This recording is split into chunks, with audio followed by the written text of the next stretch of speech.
Okay, we're going to go ahead and get started. Welcome to the Utah AI Summit. We are very pleased to host you here today at Salt Lake Community College.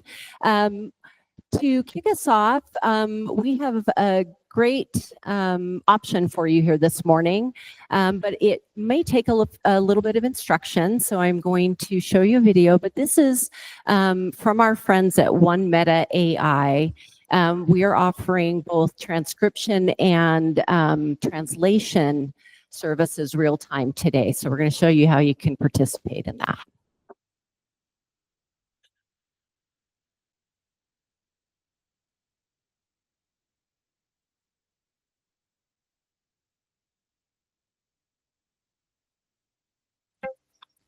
Welcome to the Utah AI Summit, Leading the Future of Artificial Intelligence. The event will feature AI simultaneous translation in multiple languages for your convenience. To access the translation, please follow these steps. Scan the corresponding QR code. You won't need to download any app. The configuration page will simply open in your browser. Choose one of the languages from the available options. Click Continue. And from that moment on, you will be able to read everything the speaker says into the microphone. In case of any technical difficulties, or if you wish to switch to another language, simply click on the gear icon. This is a complimentary service brought to you by One Meta.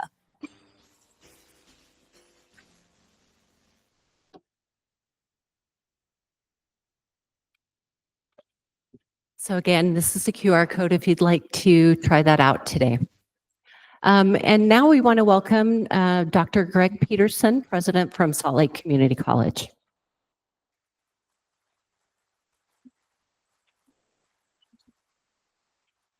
Good morning and welcome to Salt Lake Community College. We are so honored to host this event today. As you may know, SLCC serves about 50,000 students annually at 8 locations across the county. So we're excited to be able to be here today at our Larry H. Miller campus. This campus houses our Peace Officers Standards Training Academy, so the Post Academy, our culinary hospitality and automotive programs, and the Mill, which is the longest running entrepreneurship center in the state. I was told to start this today, I need to ask you to pinch yourself to remind you that you're real, because anything you may experience today may or may not be AI created.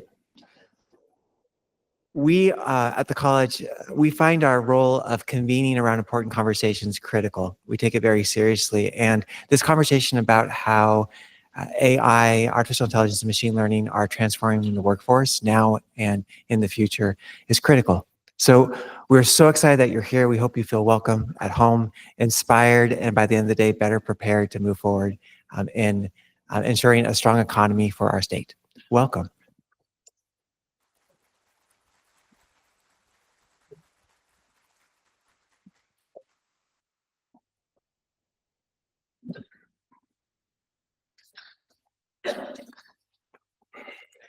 Hi, everyone. It's great to be here. Thank you so much, Dr. Peterson, for allowing us to use your beautiful facilities and just for your support in general. We've had some great conversations previously and love that he gets to be the new leader of Salt Lake Community College. So we appreciate that. So we are here today, and by the way, I'm Margaret Bussey. I'm the executive director of the Utah Department of Commerce, and we are the agency that houses the state's new Office of AI Policy, which we're going to hear about later on today. But we've been sort of deeply involved in these conversations about AI and how we want to handle it for our state. And we're really excited to gather you, to convene you. I believe we're just at this incredibly interesting, exhilarating, and also kind of anxiety-inducing moment in time. And it's not the election that's coming up. That's also anxiety-inducing. But really, we have these incredible breakthroughs in artificial intelligence. The future is so exciting. The capabilities that we see today that only yesterday seemed the stuff of fiction, possibilities in the future that defy our current ability to even imagine, and also sort of grim existential predictions of a dystopian future. But here's the thing that I think is often missed in all the prognostications, right? We can guide AI. We can harness it. We can lead it. And that is exactly what Utah is doing. Utah is doing just that. Utah is agile. It's innovative. It's collaborative. It's willing to confront hard problems and solve them. That is Utah. We can do it. So you're going to hear a lot about this today, a lot about this. So how is Utah proactively preparing its workforce for the future, given AI and all the possibilities? We're going to hear about that in just a moment on our workforce panel. How are Utah AI companies really on the cutting edge of industry? We're going to hear more about that in our industry panel. What are we doing from a policy standpoint?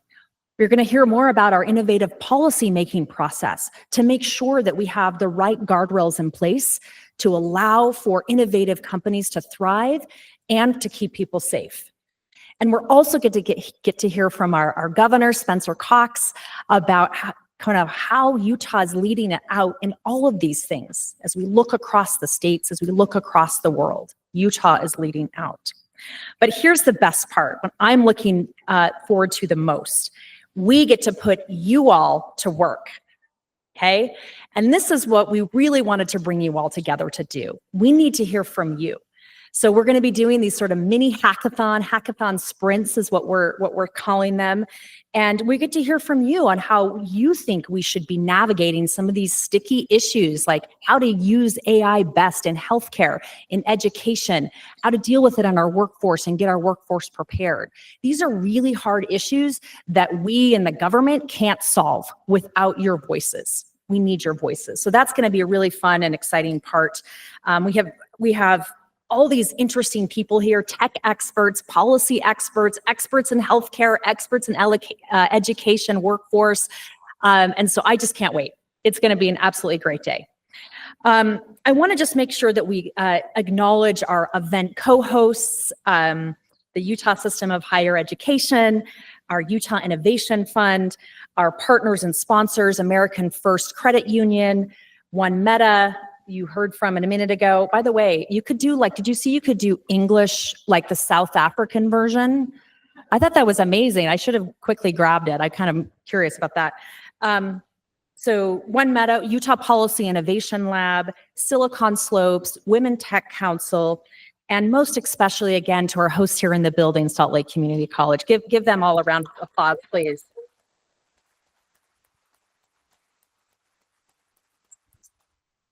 And just so you know, the agenda, you should have a QR code on the back of your name tag, so that'll go through the exact agenda so you know kind of what's coming up. Okay, now our workforce panel, very excited. So let's welcome to the stage our higher ed and workforce panel. This is gonna be moderated by our 3-time tech CEO and founder of the Women Tech Council, the one and only Sid Tetro.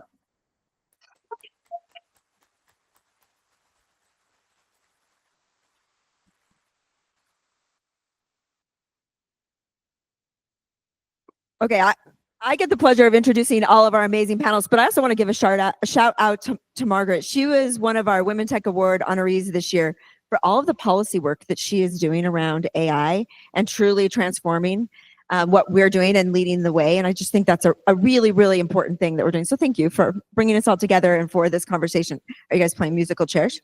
That's cool. Okay, so I get the honor of introducing all of our great panel members for this discussion that we're having around AI. So first off, I'm going to introduce Vic. Vic is the Associate Commissioner of Talent Ready Utah. Also, you have all of their exact titles and name spellings right up there, so you can follow all of them. So he currently leads Talent Ready Utah, focusing very heavily on workforce alignment by partnering with government, industry, and education to develop workforce training programs across the state. I think the Talent Ready program is a really impressive program that our state has. With over 13 years of operations and executive roles in advanced manufacturing, he has specialized in organizational leadership, quality management, and Lean Six Sigma. Vic returned to the public sector in 2021 to pursue our passion to help us develop the workforce, which is fantastic. So please join me in welcoming Vic. Okay, I guess I'm not going in order. So Dr. Greg Peterson, so he and I had an opportunity to meet as he was coming into Salt Lake Community through the Board of Higher Education. So welcome. He's the 9th president of the university, took his position this summer coming here. I think some of the great things about him is his focus on especially first generation students and underrepresented groups. He pioneered, I did not know this about you, the nation's first AI and machine learning associate's degree, and has been recognized for his work in improving transfer rates among diverse students populations. He previously was the president at Chandler Gilbert Community College in Arizona, and he holds a doctorate in educational administration in Utah from the University of Austin. Okay, and David Wingate. He is a machine learning specialist. So he's an associate professor of computer science at BYU, which is also where I got my computer science degree. So shout out for that. He's been focusing on the intersection of machine learning and social issues, including racism and political polarization. His research utilizes large-scale language models to address societal challenges. He holds a PhD in computer science from the University of Michigan and was a research scientist at MIT. And then finally, we have Matthew Winters, an AI education specialist for the Utah State Board of Education, formerly serving as a product manager and statewide trainer for the Utah Education Network.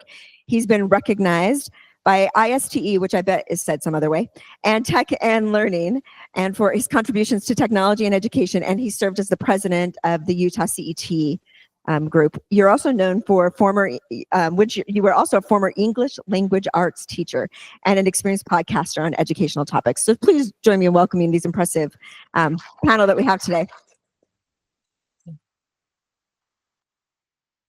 Okay, I thought we should break the ice a little bit, and I wanted to ask each of you, how are you using AI like in your daily routine life right now? It created my talking points. I'm not sure. I haven't read them yet, but hopefully they're good. No, I think that for our team, where we're using them constantly, just in workflows, we do a lot of things in grants. We do a lot of things in analyzing what other schools and states and industry is doing, what the needs of the workforce are, and so we're using it to compile data sets, but making sure obviously they're from good sources. We use it all the time in education. So I use it as a computer scientist. I use AI coding assistants all the time. I use it to help me prepare lecture material and things like that. In my research, though, we use it to try to make the world a better place. So we're trying to depolarize people. We're trying to clean up the internet by detoxifying it, trying to do all sorts of positive things with it. Recently, my favorite use was we did a series of AI summits through the Utah State Board of Education. And as we did those, we took pictures of all of the notes that the teachers were putting together. And usually those notes would, end up being sorted by me for hours and hours and hours. But I took those pictures and put them into an AI and was able to synthesize the data of over 600 educators across the state of Utah as to what they need from artificial intelligence across the state. And it was a wonderful usage, and it really helped me speed up my processes within my work. It's similar in that space.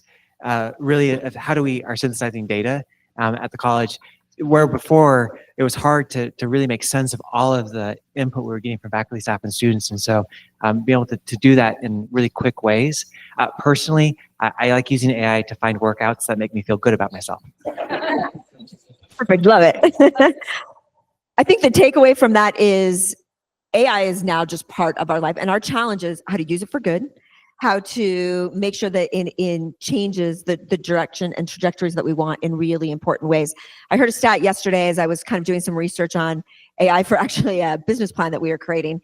And the stats in the industry say that over the next 12 months, by 2027, that everyone expects a 40% increase in work across the board. And so if you just pause and think about that, and it's coming from things like, hey, how do I more quickly develop this plan or this program or summarize all of these insights that we'd never get to them. We actually never would have done that.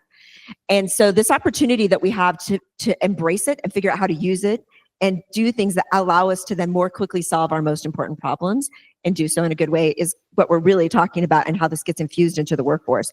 So Dr. Peterson, I wanted to start with you. Can you share with us what you think is the role of colleges as we embark on really this next evolution of what's happening in the workforce? I get to, so honored this morning to not only represent Salt Lake Community College, but also talk about my sister universities across the state and the work that we're doing.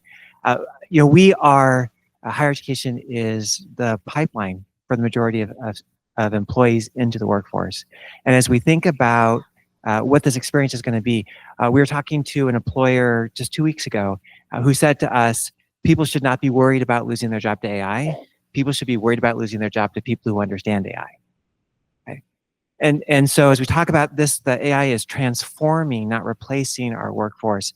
So they're really thinking about then what experiences are we building into every industry pipeline for students so they're experiencing and thinking through these things. The other piece that's really important in this space is that AI continues to evolve. So what we thought about artificial intelligence even a couple of years ago is not where it is now. It was not where it'll be in 2 years. So a lot of what we need to do is prepare the future workforce to think differently about AI.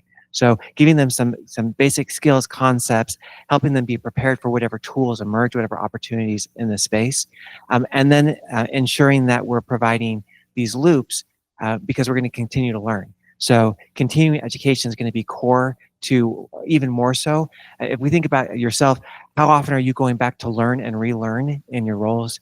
How often are you moving between jobs? Right? We have a lot of movement. This will continue to happen. So really, community colleges and universities are in that space of preparing. The other piece I want to mention specifically for community colleges, so in 2020, we started seeing a lot of articles around bias built into artificial intelligence.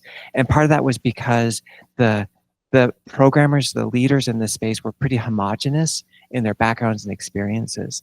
And so Intel made a commitment really to work with community colleges because we are very diverse, and we like to brag our students are 15 to 75 years old.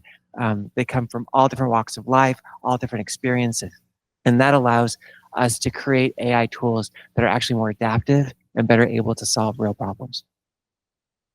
I love the commitment to that. I think it's super important for us to build true models that help us. And one of the things that you said is about this speed of learning and relearning and the challenge that we all face there. So Vic, a lot of what you're doing is workforce development programs, right? And Talent Ready Utah has really tried to adapt to whatever our needs are of the workforce. What's changing in your world as this accelerated need for AI and the fast moving pace of it is a necessary skill for our workforce? What does that look like for you? Thank you. Great question. I think what's changing is that everything is changing, and that it's really moving at a rate that we didn't probably anticipate. But I do want to stay on to this kind of this positive mindset around AI, because a lot of times we get down to that negative field and its negative impacts and how it's being disruptive to a workforce. And yes, it is being disruptive, and yes, that could be a positive also, right? So World Economic Forum put out a report that said by the end of next year, 85 million jobs will be lost due to AI. But I said we're not going to be negative, we're going to be positive, right? So in the same report, they also estimated that 97 million new jobs will be created. So the net positive is huge. And so I really think in terms of education and workforce development, we have to have both a short game and a long game approach. Excuse my golf reference, St. George, we just came off a PGA event. Yeah, so short game, really how do we start teaching our students now? It doesn't have to be perfect, but we need to start getting our students engaged. How do we go about training our incumbent workforce, getting our people that are working for us now trained and up to date, and so they're implementing, prompt engineering in their normal workflows? And then long game approach, developing intuitive pathway programs that start in K-12, that start with some of our younger generation, and then creating those pathways into higher education, and then even postgraduate credentials, really looking at it from the continuum of talent is how I think we just need to continue to change with it as much as we can be responsive. Yeah, this one particular revolution or evolution of is probably one of the first ones that's impacted every stage of people's lives, right? More so than probably anything else that we've faced. As you guys are talking, I'm thinking of my college son whose current job is an AI prompt engineer, right, as he's getting his degree. And then my daughter, in a conversation we had the other day she's in high school, around the fact that she's not using Chat GPT, but she's going to use Snapchat's AI because that's, the world that she lives in. And so you start thinking about all of these things that are coming at them and the way that they're learning, and then how do we create workforce development? So Matt, as you think about the curriculum for K through 12, like how are we infusing AI into that? And what do you think that looks like to help our students meet these demands and needs? And it's already in their hands. Like they're almost fluent in parts of it. They just don't know it, and they're trying to think through that. So how do we help make this a really powerful tool for good for their futures? Yeah, that's such a great question. To start off with, I was speaking to a scholar a couple of weeks ago, and he said that AI is best when it's invisible. And he was talking specifically in the learning journey. And I think that that's such a powerful way to think about it. And our students who are coming into our classroom, I'm thinking of our pre-K students, they're entering a world, they have entered a world where AI is invisible to them to some degrees. If they are in a house that is a smart home, if they're playing on an iPad, if they're dealing with an algorithm that is recommending videos to them, they're dealing with AI in an invisible way from day one of their technology use.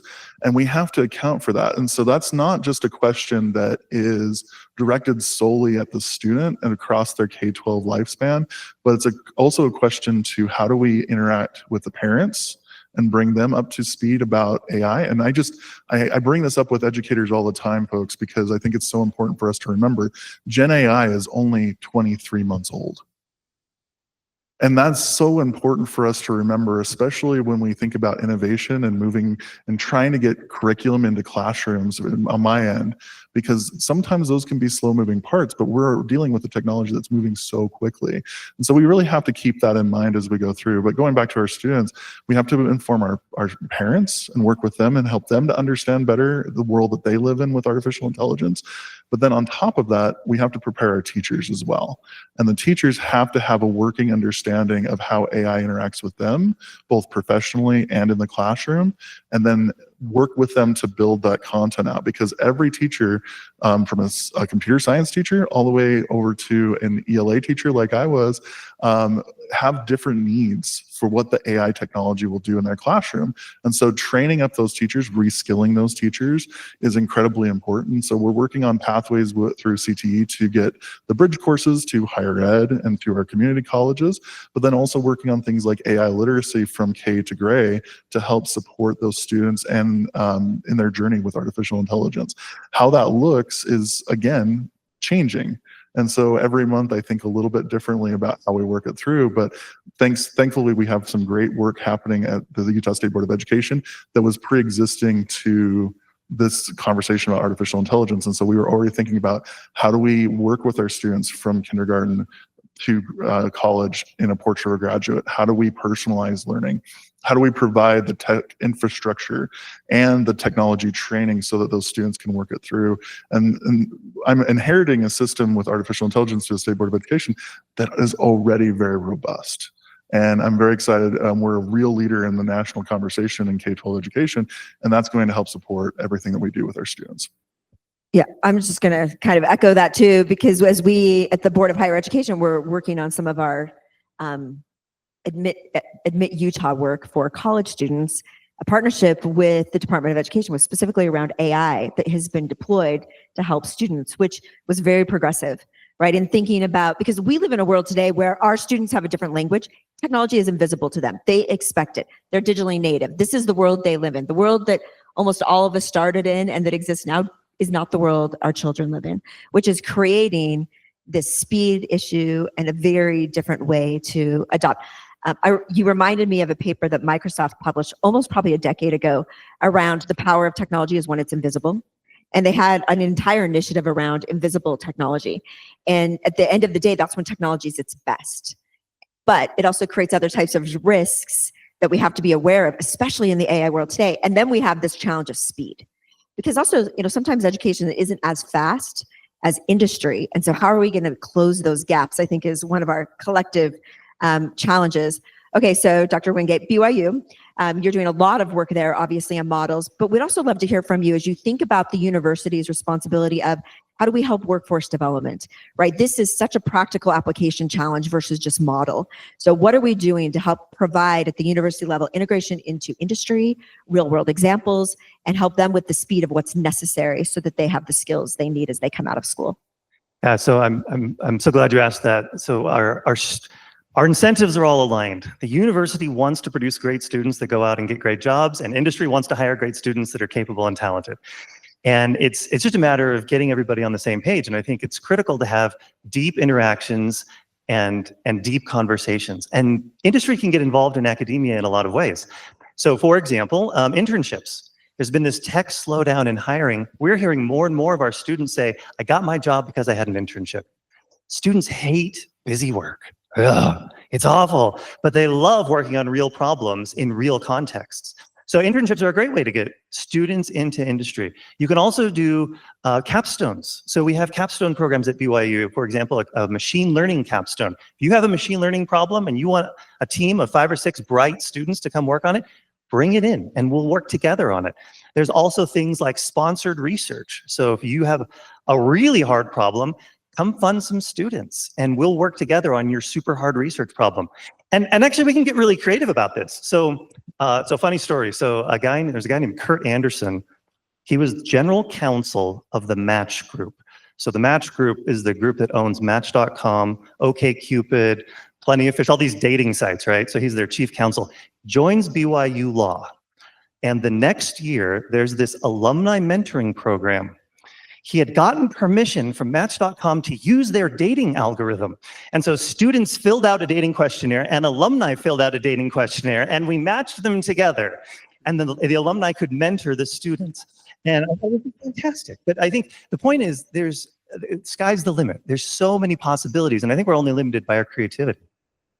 We are only limited by our creativity inside of that. That's a great ending statement. Okay, so let's liaise then that over, Dr. Peterson, to curriculum. So what are we actually doing in the curriculum process? I mean, one of the accolades in your bio was around creating some of that first associate's degree. It's moving fast. How fast are we moving curriculum? Well, yes, and it's moving fast. So I just want to share in 2020, when we developed it with Intel and Dell, the first certificate associate's degree in artificial intelligence and machine learning, 3 years later, we had to fully revise it because it was no longer applicable. Right. And that, I'll tell you, that was really hard when you have students in a pipeline and you have to explain to them that what they're in has already shifted. So it's happening quickly. The other piece I think is important that we talk through, our students are us, right? So our younger students have experienced so much of this invisibly. Our older students are thinking about what they watched on Netflix last night, and that's how they're looking at artificial intelligence. So to build some common understandings around what is AI. I mean, what is it and how does it really manifest in your different industries? So some of the examples that are happening across the state, as I polled my peers, at Utah State University, they've got a list of AI courses. So some that are specific AI career focus, so undergraduate, graduate degrees in data analytics, data science, but also courses that teach foundational within different industries. So how is AI emerging in healthcare? How is it emerging in finance? So really taking those pieces that can be added on to a student pathway. The University of Utah offers both AI degrees, but they're also looking into that continuing education. So they have continuing education degrees for mid-career incumbent workers. And UVU is launching new associate's and bachelor's degrees really focused in applied AI. So we're seeing a breadth. I think it's one of the benefits of our system is we're seeing a breadth of different options that are evolving and emerging, really trying to be responsive to the different gaps that are popping up in the workforce. Yeah, which is the speed that we need, right? Is how to do that. And I think one of the things I heard you say, and I just want to highlight it, is in the space of AI, there's an entire range of skills that can be beneficial depending on the person. So in some cases, we have curriculum where, Python is a big part of some of the underlying infrastructure for how people are developing the language modules. And so we have people who need those skills, which are curriculum courses getting infused in computer science and information systems. And then you have all of the way to kind of the prompt engineering side of it, right? Or other ways that it's getting incorporated in. And so as you think about audiences you're serving, I think it's really important to think about this range of target kind of customers or usage and recognize there's a place for all of them. And I think that's what you're also pointing out is we have skills that are people coming back to workforce that need to upskill, right? And so we've got curriculum that way, all of the way to a lot more of this really hard work that we need from our students that can't just be given for free. Like it's not just free or easier time. It's actually training systems and developing modules. And so we should be creating curriculums that attack all of those across every stage of the pipeline that we're trying to build. Okay, Vix, can you give us some specific examples in Talent Ready Utah where you now have some AI related programs that we should all be aware of? Yeah. You Thank can you. use both. Use both, yes. That's everyone wants to hear my voice twice.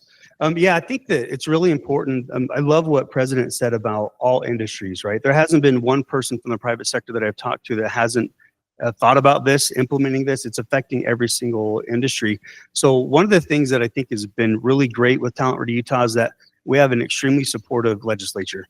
We work with industry all year long in preparation for the legislative session to understand needs, to understand gaps, to look at our curriculum across the state to see where we have deficiencies. And then in partnership with the Talent Board, the Board of Higher Ed, and then with our legislative partners, we put together very targeted workforce development programs, one of which is the Computer Science Workforce Development Program.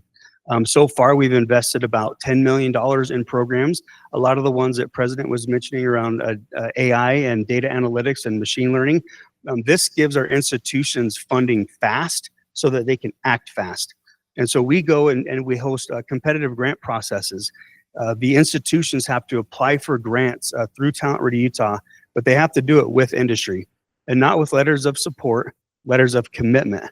How the institutions are partnering with industry to get jobs for students. I think another program that we're really in love with is the Deep Tech Talent Initiative. This was a brainchild of Representative Moss, Jeff Moss, and numerous others. But the whole idea there is let's just not think about the current workforce needs, but how do we get in front of and be at the leading edge of workforce development? So we are investing in programs. We invested over $20 million so far in these type of programs, but is trying to understand what are the current scientific and engineering breakthroughs happening across all sectors, and then how do we get money to institutions so that they can start to prepare that workforce that doesn't exist today, but it's going to exist. And so programs in everything from precision genomics to neuroengineering to all sorts of different AI in cybersecurity and energy. So we have a lot going on there. And in the public education space too, with the Computer Science Master Plan, the Computer Science for All program. Again, thanks, Moss. You should be up on this panel list. We've been able to secure over $30 million in state funding to invest back into K-12 education, driving rigorous CS coursework down to the third grade level. So again, across the continuum of education. It is pretty impressive how forward-thinking our state and our partners have been. We all know Jeff's kind of leading the way on this. But the fact that we have the Talent Ready program that's investing in this, we have things like even the Utah Innovation Fund, which is how do we commercialize AI that is coming out, deep tech, other innovations that are coming up, all the way into the Computer Science Initiative. I mean, what it tells you is the state recognizes this is a very, very important facet. And if we don't lead out, then someone comes ahead of us. And as a state, our workforce gets behind, which is what we're all trying to avoid because we know we're a growing state. We have demands from our workforce, and we have this really amazing opportunity to create a partnership across every part of our ecosystem to address this problem. And that's one of the things I think Utah does the very best is think about what happens in 10 and 20 years from now. And that's all of our collective job is to figure out how we do this in the right way.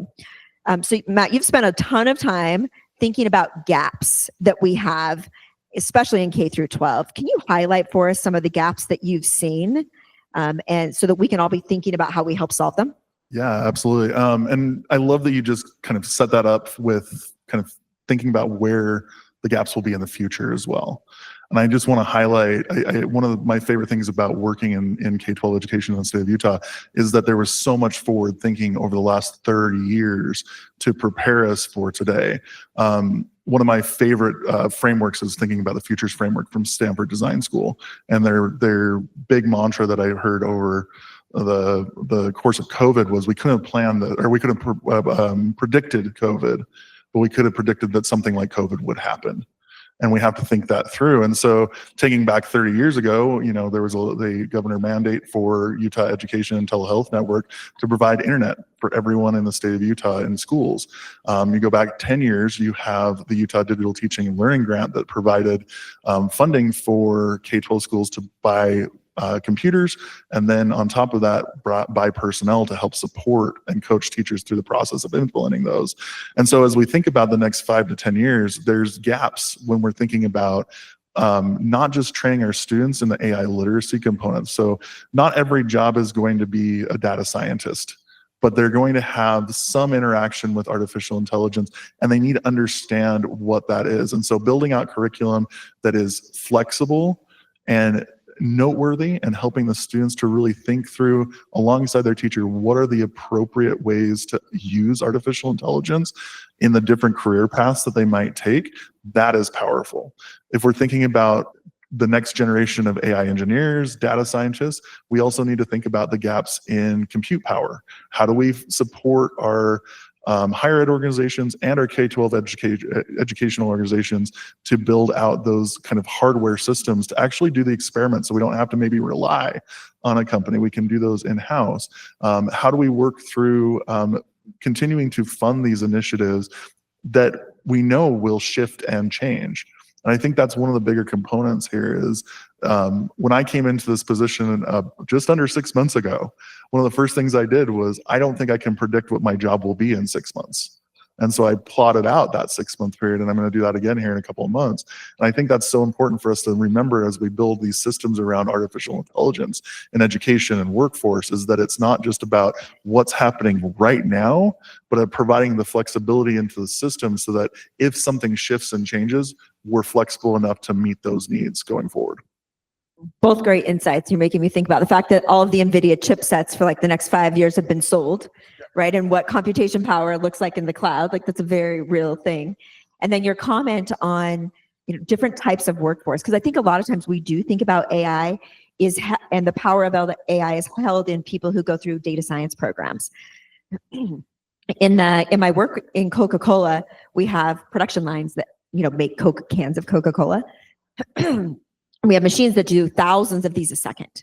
And AI is actually on top of that. So it's actually now the intelligence system that's feeding all of the insights about how do you reduce unplanned downtime on production lines, which means operators who are operating that machine are now tied in every day into AI, which you might not have thought about as a job that evolves. They're in supply chain, they're in production, they're working in our manufacturing facilities, and AI is now woven into them. They have iPads in their hands where they can see exactly what a line looks like and where they should go spend their resources. And it's entirely AI driven. So this is just one example of the evolution that we're getting in places you might not expect, but that we're trying to train a workforce for. Okay, Dr. Wingate, can you share with us a little bit kind of related to this about what we could do better?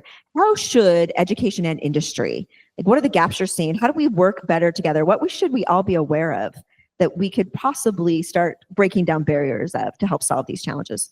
Yeah, this is fantastic. But can I just build off just one thing Absolutely. we were talking about? Then I do think one of the gaps that we're seeing on the education side, well, broadly, I think this is called AI literacy. We all just need to understand AI. It's going to be part of our lives. And part of that literacy is the capabilities. Part of it's the limitations. Part of it is the potential pitfalls. And part of it is the ethical considerations around AI, just understanding a little bit about the biases, the privacy issues. I think everybody needs to understand that. So I hope that that gets integrated from a very young age, all through the university level and beyond. Hey, can I just pause you right Yeah, there? please. What's your recommendation for all of us to get more AI literate? Where do you send us? What should we do? I think you should go to Slick, personally. Perfect. That's perfect. Shout out.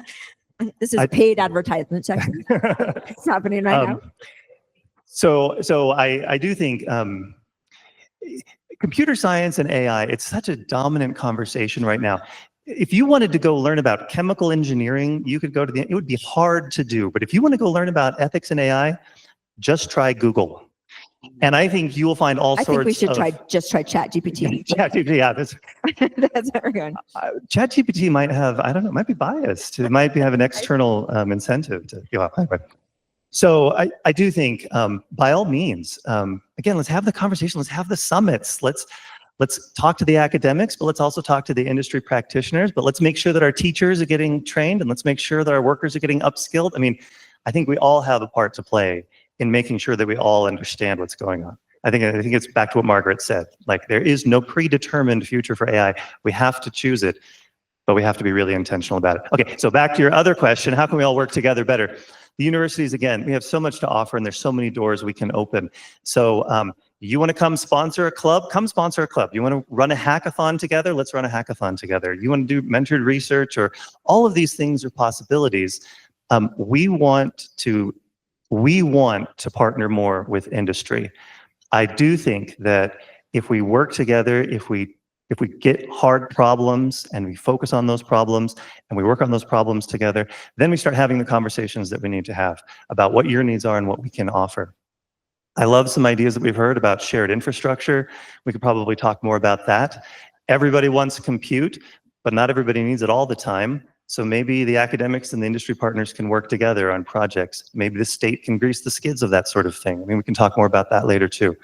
So I think, again, we're only limited by our creativity, but I think that we need to think hard about what problems we're trying to solve, focus on those, prioritize them, and then talk. Yeah, you're highlighting that this is a unique opportunity because of the nature of this innovation for collaboration. And breaking silos that might have traditionally existed between different parts of an ecosystem.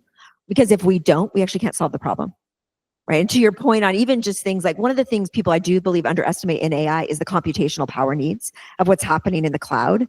The reason that the chips are sold out is because the amount of work that you need to do the computation fast enough, it's really big. And there's going to be I expect whole disruption in that market because the costs are also escalating very exponentially at the moment for these. So these are places where if we can figure out collective innovative solutions, we can actually make it more accessible to solve some of those, the language model problems that are very real in the ecosystem. I think that's a really great point. I guess maybe that's one of our calls to action for all of us up here too, is to think about how you collaborate more, how you break down barriers, how we have more active conversations, how we're all engaging in those, and we're not worried about territory or who owns what. What we're really worried about is how do we define and own the destiny of our future versus letting it get created for us. Is kind of a common theme here. So as we think about that, I think one of the challenges is because it's moving quickly, and because for all of us, like, we started careers not with AI, all of us, right? And now AI is there. And we have a workforce that's probably not fully ready for AI. So how do we what is our college's philosophy, Dr. Peterson, around where we're thinking about this and what we should be doing? And how are we going to make this move faster to help our current workforce upskill at a fast enough pace, knowing that their lives are busy, they have lots of pressure, and they need more AI literacy and skills in order to continue to compete in the markets? So, I would say I think it's twofold as we think about this challenge. The first piece of that is often when we think about upskilling a workforce, we think about individuals. And so we're sending individuals off to do a program. When we're thinking about the scale that we're talking about, where we've seen the most success is when we're partnering and we're bringing the training education into the company. Right, so we have your full workforce there. We're helping you train your teams, which is a very different experience than if you're sending one-offs to participate in an activity. So thinking about that customized training, thinking about the working in teams. The other piece that we've been doing some work around in our Mill Entrepreneurship Center is, so as you mentioned, like, we weren't ready for this. This is all new for all of us. So it's not that businesses understand necessarily how to implement AI and manage an employee pipeline. So really talking them through that space of, recently heard of some issues where companies, because the way they're using AI to take care of some entry-level tasks, they have eliminated some of those internship pipeline opportunities. So inadvertently, they're disrupting their workforce. So how do we help companies think about how do you apply AI, but how do you do it in a way that allows you to bring in the talent that you need long term? So I think both of those conversations, it's how do we think of customizing your teams? How do we take groups of employees through these experiences together? And then how do we help companies think about how they manage their employees in this change? Love that. It's part of our collaboration theme that we've now aligned on in our conversations. Okay, Vic, one of the important conversations I think related to AI is what's the work that we're doing to also integrate our rural communities? It's very easy to think about this on the Wasatch Front. We have lots of talent across the state. How's Talent Ready Utah thinking about our rural communities? Yeah, thanks for the question. I know we're getting a little bit short on time, so I'll be brief. But I think what we learned from the pandemic is that talent can be accessed anywhere, and the talent can be tapped into regardless of zip code. And so I'll mention just a couple quick programs. One of them is a partnership between us, USU Extension campuses, and then a handful of tech companies up here on the Wasatch Front. Over the next 2 years, these companies are wanting to hire 1,200 workers from rural Utah to take tech jobs on the Wasatch Front. So we've developed a program that qualifies people for remote work. It gives them the upskill credentials for AI, for data analytics, and we're placing them as soon as they complete right into the workforce. So working with and for rural Utah is definitely a huge thing that we're doing. And then if you're not involved, if you're a private sector employer and you're not involved with one of our tech colleges, custom fit programs, be involved with one of those. These are business tax dollars going back to work for you for training your current workforce. It can cover up to 50% of the training cost to upskill your current workforce. So reach out to President, reach out to one of the tech colleges. That's another way, regardless of where you live in the state, we can tap into some of those resources to keep your workforce skilled up. That's right. I actually think the custom business fit programs in this building for Slick, if it still is, it has been here up on the second floor. So yes, I think it is a fabulous program that I think is underutilized in our business ecosystem. So continuing our advertisement for Slick, you should definitely use the resources that are provided here. We love to host. Which is fantastic. Okay, question, Matt. What age do you think our students should start being introduced into concepts of AI more so than just their invisible route or path that they're currently on? Based on what we see with the Utah's Portrait of a Graduate, which has incredible digital literacy standards and competencies across from kindergarten all the way up to higher education, they should be introduced in pre-K classrooms and with help from their teacher. Obviously, they're too young to do it on their own, but there are pathways to have those conversations very, very early in their lifespan. And so the earlier you have those conversations, not just about AI, but other digital concepts, it helps them to integrate those better into their lifespan, and it helps them to grow and build those skills over time. And so early is better, and then just being deliberate and working those through. And again, I just have to say, we have to have our teachers and our parents also be skilled up on these concepts as well. Yeah. Okay, Dr. Wingate, this isn't actually the question on the list, so this is how it's going. Okay, I'm ready. You know, as you think about, right, we're introducing students to this, and then I have kind of a two-folded question. One is, what skills do you think our students are missing when they come into college that we should be rapidly addressing as they come in? And secondarily, how are we going to think about the deep fake problem that we have for students who are getting trained in pre-K to think about this, but it's very extremely difficult to identify what is fake and what is real today? Let me try to start with the second So now you have one. to answer both in like 30 seconds. Okay, let me start with the second one. So I think there's a lot we could say about the deepfake problem. I think I'm a bit of a downer on this one. I think it's a bit of a losing battle. With the trends we're seeing is relentless progress in the quality of generated fake stuff. It's just getting harder and harder, and I don't think there's any end to that trend. So I think we all need to be investing in things like cryptographic watermarking technology and provenance tracking, so that we can at least tell what's true and what's not. But I think culturally, one of the risks of a society where there's so many deepfakes is maybe not that we believe false things, but that we stop believing anything. We just become cynics, and we stop believing even things that are true. And I hope that all of us can sort of keep our chin up and say, no, there are good and true things in the world, and let's try to collect those, and let's come up with structures and systems that can sort of clarify and prioritize and surface all of that sort of thing. And hopefully we can develop algorithms that'll weed out all the rest. But it's a tricky problem. And again, I think we all need to be thinking really hard about that one. Maybe I'll just end there. That's great. And maybe just follow up to my last questions. We won't just leave it on the deep fake question, but what gaps are our college students having on the AI side as they come in?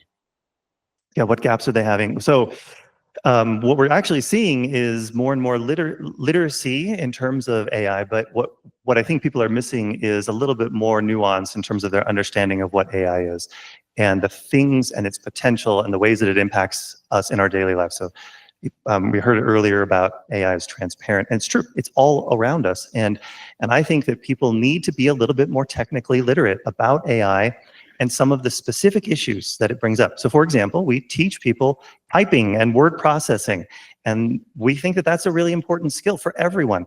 I think we need to teach people about privacy. I think we need to teach them about data and how data is essential to AI. I think we need to teach people about how algorithms can amplify negative stereotypes and biases. I think people just need to understand a little bit about that, because then we can cover the technical gaps. Universities are great at that. We'll teach you how to program. We'll teach you stochastic gradient descent and asymptotic conversion. We'll teach you all that stuff. We all wanted to learn that. I'm not, it's great. But I think we all need to just be really thinking hard about the societal issues. It is not just a technical thing. It is a socio-technical thing.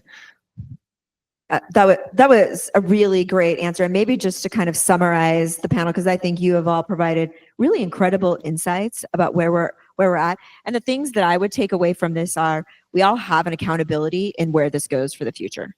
And in both sides of it, like as Margaret said, we're defining the roadmap for the future for the next generations.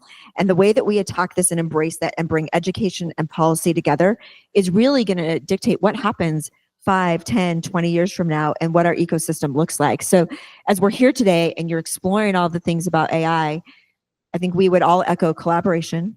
We would all echo speed, because it's moving super fast. So how do we break barriers and do that?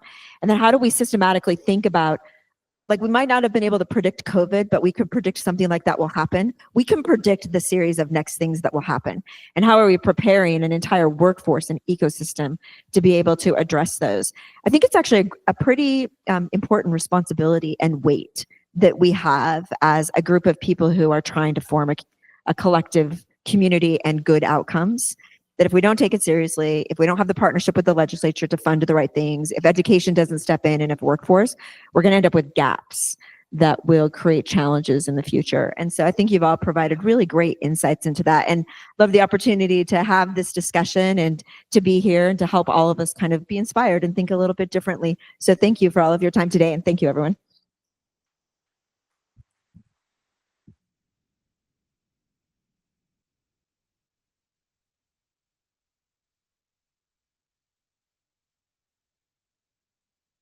I feel like I learned a lot.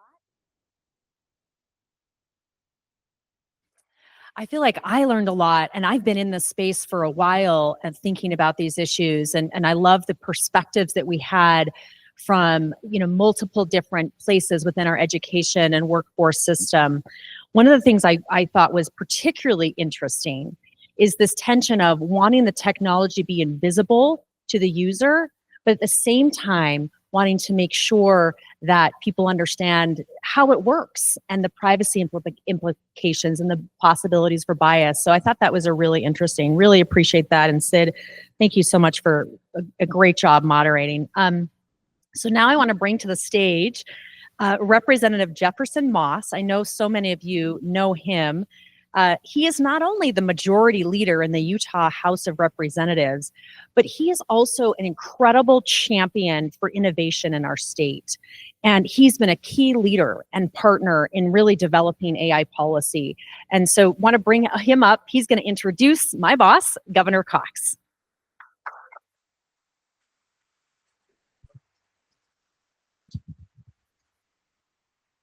Thank you. It's good to be with you today. I think that's the first time I've been introduced to make an introduction, so that's really fun.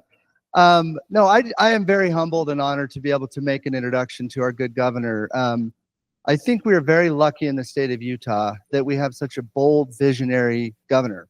And I think sometimes we take for granted that most states don't have that. Most states don't have governors who are talking about AI and blockchain and energy on a regular basis, and how are we going to be more innovative as a state, and also talking about how do we be more entrepreneurial. We have this incredible ecosystem, but there are always things we can do better. And I love the fact that that's what he's been focusing on. Utah was the first in the nation to do an AI policy, and I don't know how many people knew that. And a lot of states are starting to duplicate, and that, again, was not by coincidence. Because the governor has such a great working relationship with the legislature, we were able to work arm in arm to coming up with that policy. We just talked a little bit about privacy. Data privacy is such a critical component of that. How do we make sure that we're protecting the citizens' data as we're looking at these incredible technologies? And the governor's office was very important in that process. Energy, the governor's new Operation Gigawatt. We don't talk about that enough. All of this that we're talking about today is dependent on energy.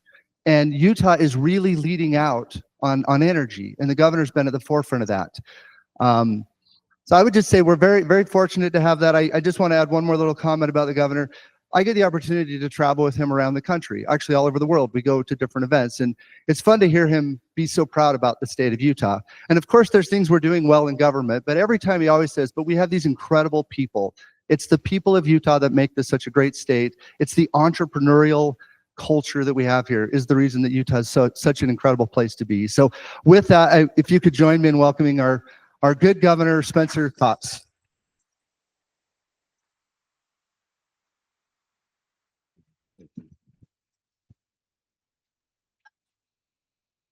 Thank you, Mr. Majority Leader. That's way too kind. I hope he remembers those things when we hit the next legislative session.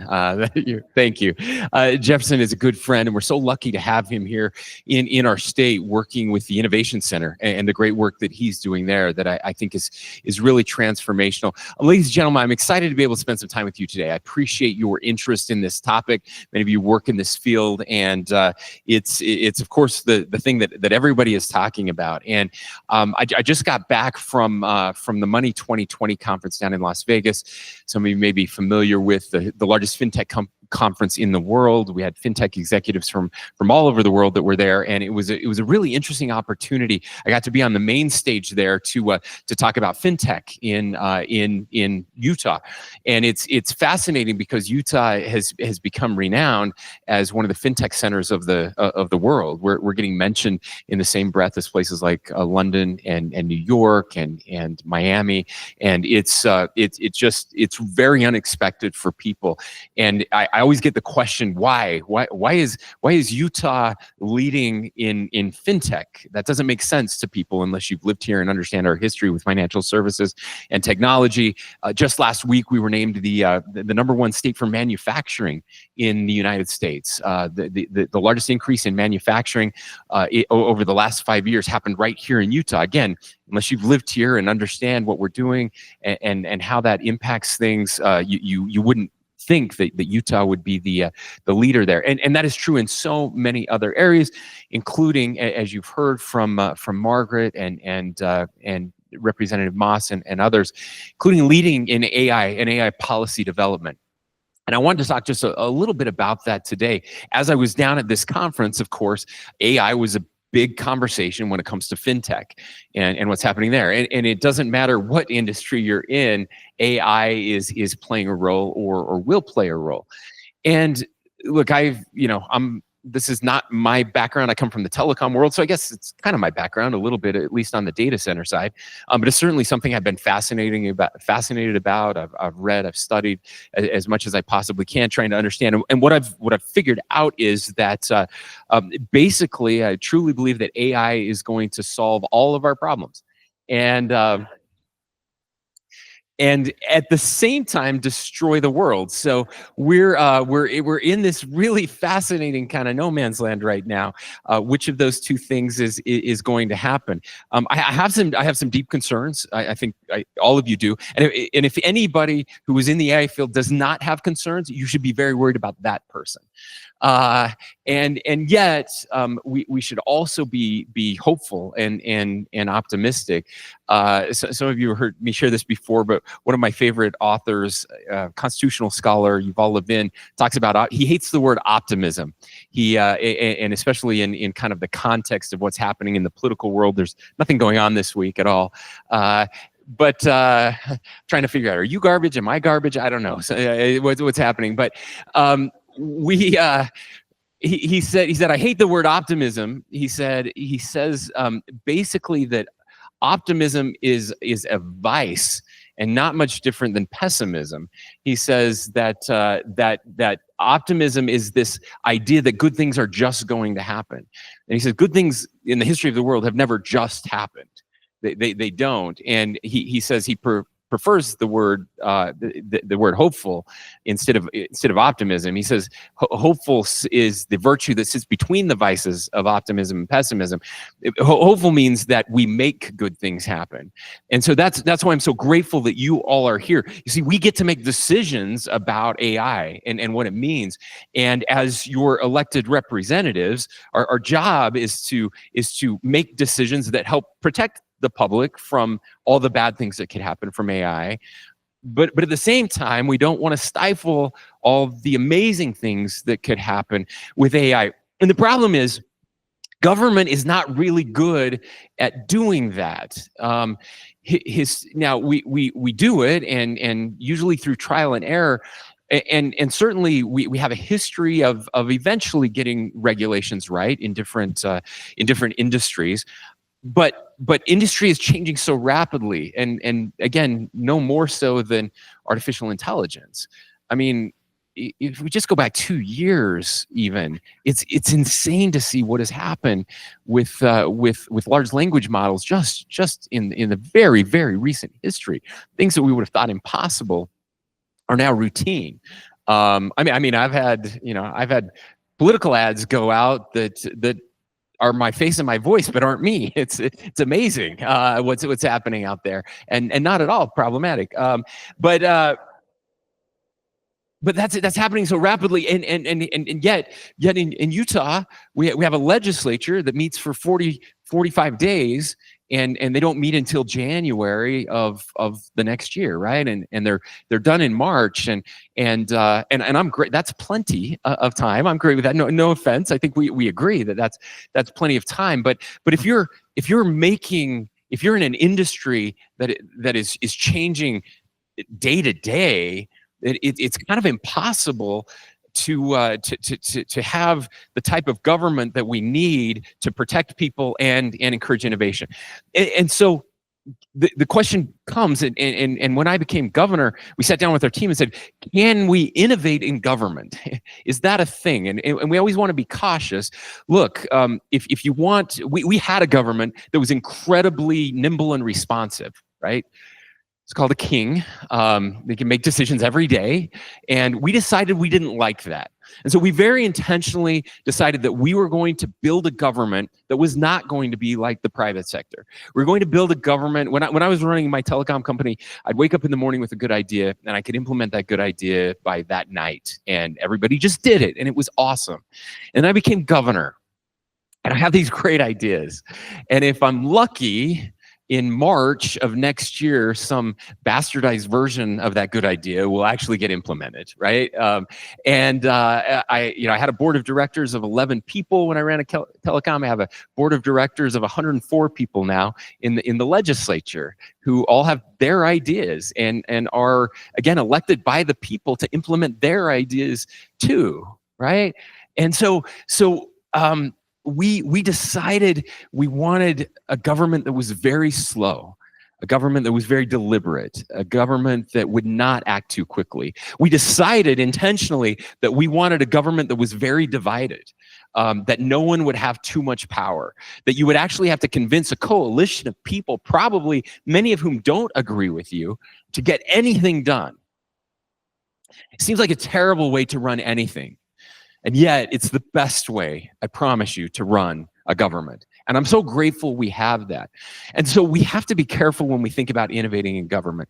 But we sat down with people like Representative Moss, with legislators who could see this, the vision. We sat down with the private sector and we said, is there a better way to do this with an emerging technology that would allow us to get the best of both worlds, to not have the heavy hand of government that is stifling innovation and preventing new jobs and new ideas, curing cancer. I mean, all of these things, and yet still be able to not destroy the world. Could we do that?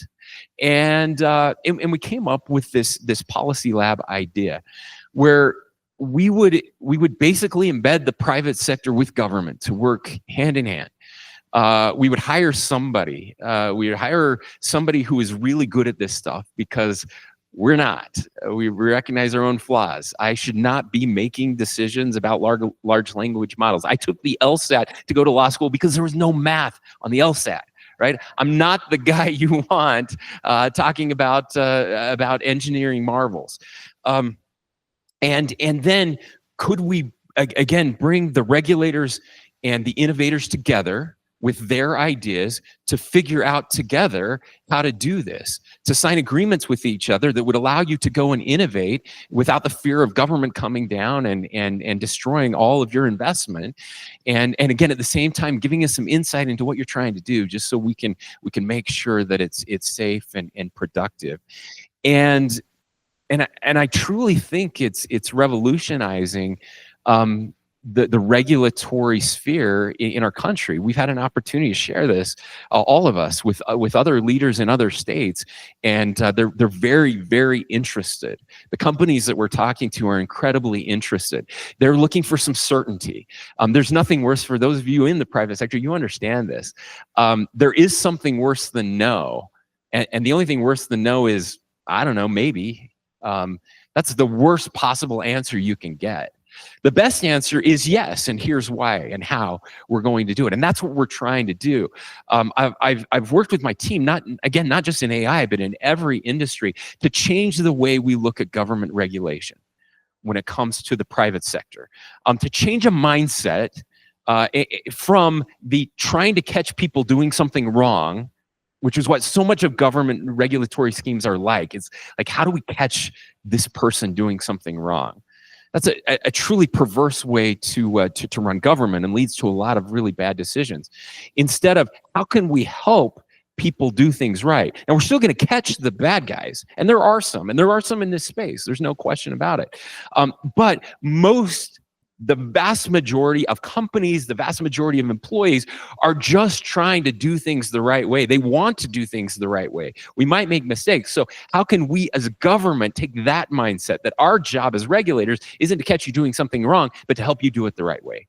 See how that shifts things? And that's what we're trying to do with AI right now, is let's help each other figure out how to do it the right way. Now, I'm also really impressed with the education, our system of higher learning in this state, and the things that they're doing. I want to give a shout out to the University of Utah, who's really taken this on.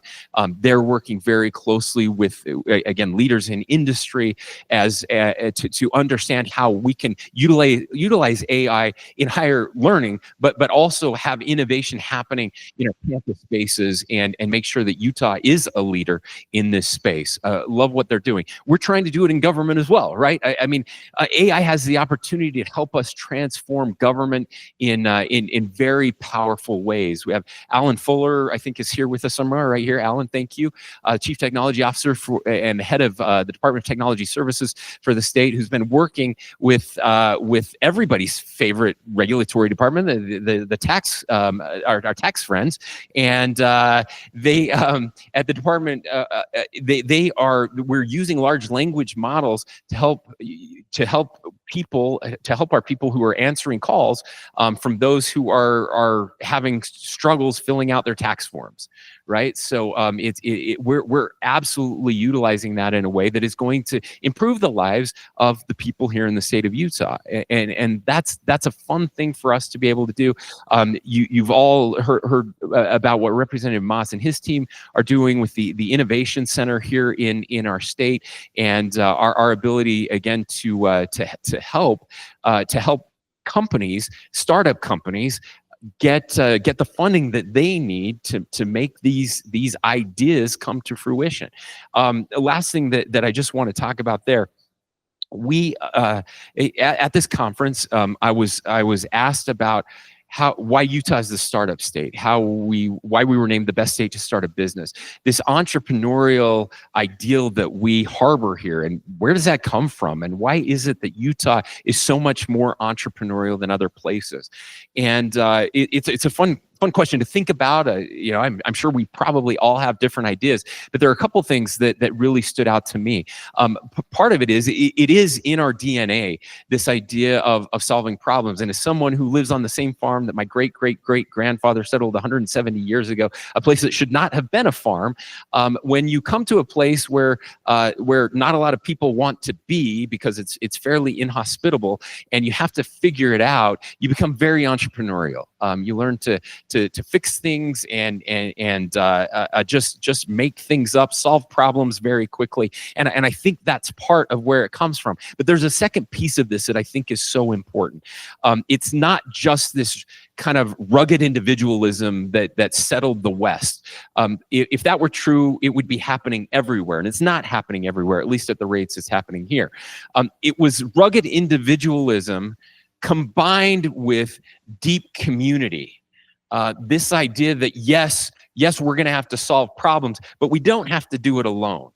The U.S. Chamber of Commerce stated a few years ago that the reason Utah was the best state to do business when they named us number one, our secret sauce was collaboration. It was our willingness to work together. Sometimes we call it co-opetition.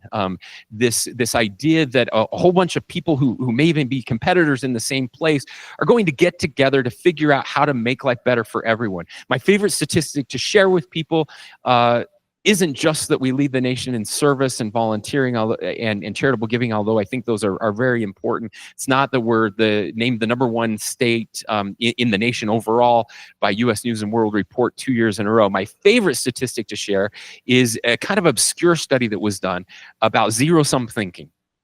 So zero-sum thinking, of course, is this idea that if someone else wins, I lose, right? That the economy and basically life in the United States is a pie, and some people are going to get bigger pieces, and if they get bigger pieces, other people get smaller pieces. And that's just the way life works. It's a dog-eat-dog world. It's me or you, and that if that's the case, it's going to be me. It's a very selfish way, very destructive way, a scarcity mentality way to live life. Sadly, in this study that was done in all 50 states, a majority of people in a majority of states now have a zero-sum view of the world. And I think you're seeing that in our politics today and everything else out there that is happening. There are some states that a majority still have a non-zero-sum mentality. And then they said, and then there's this weird state, this state called Utah that is an outlier, where they absolutely reject zero-sum thinking. In Utah, more than any other place in this country, people believe that if someone else succeeds, that's good for everyone, and that they actually want to help other people succeed. That is remarkable. And we must do everything we can to preserve that. And that's what I hope we're trying to do today. It's not a zero-sum game. We want people to be successful. The economy is not a zero-sum game. Yes, AI is going to destroy jobs. It absolutely is. And it's going to create so many more jobs. And our job is to make sure that those who struggle, who are kind of the losers in the AI world, aren't losers forever, that we help them, that we give them the tools that they need so that they can succeed in a modern society as these things are changing. That zero-sum mentality can also be found in places, and I always encourage people to reject the idea of false choices, right? Zero-sum thinking is a false choice. It's one of them, but there are so many others.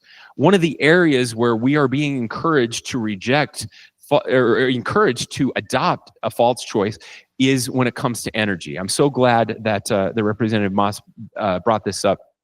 Last thing I want to share with you. What we know is that AI consumes a colossal amount of energy. It's kind of mind-boggling. Many of you probably know this, but if you don't, one AI prompt takes 10 times more energy consumption than a Google search. And these AI data centers, campuses that are being built all over the world, and there is a global arms race happening right now. Again, whether you think AI is a good thing or a bad thing, it's a thing. And if we're not doing it, other people are, and so we have to do it. One data center project proposed here in the state of Utah would use 1.4 gigawatts of power. Now, to put that into perspective, the entire state of Wyoming currently uses 900 megawatts of power. So one data center campus, 1.5 times more power than the entire state of Wyoming. The entire state of Utah runs on about 4 gigawatts of power. So that's, again, more than 25% of our energy going to one. We cannot do that right now. That is impossible. It just, the math does not work. And by the way, the math doesn't work in most states.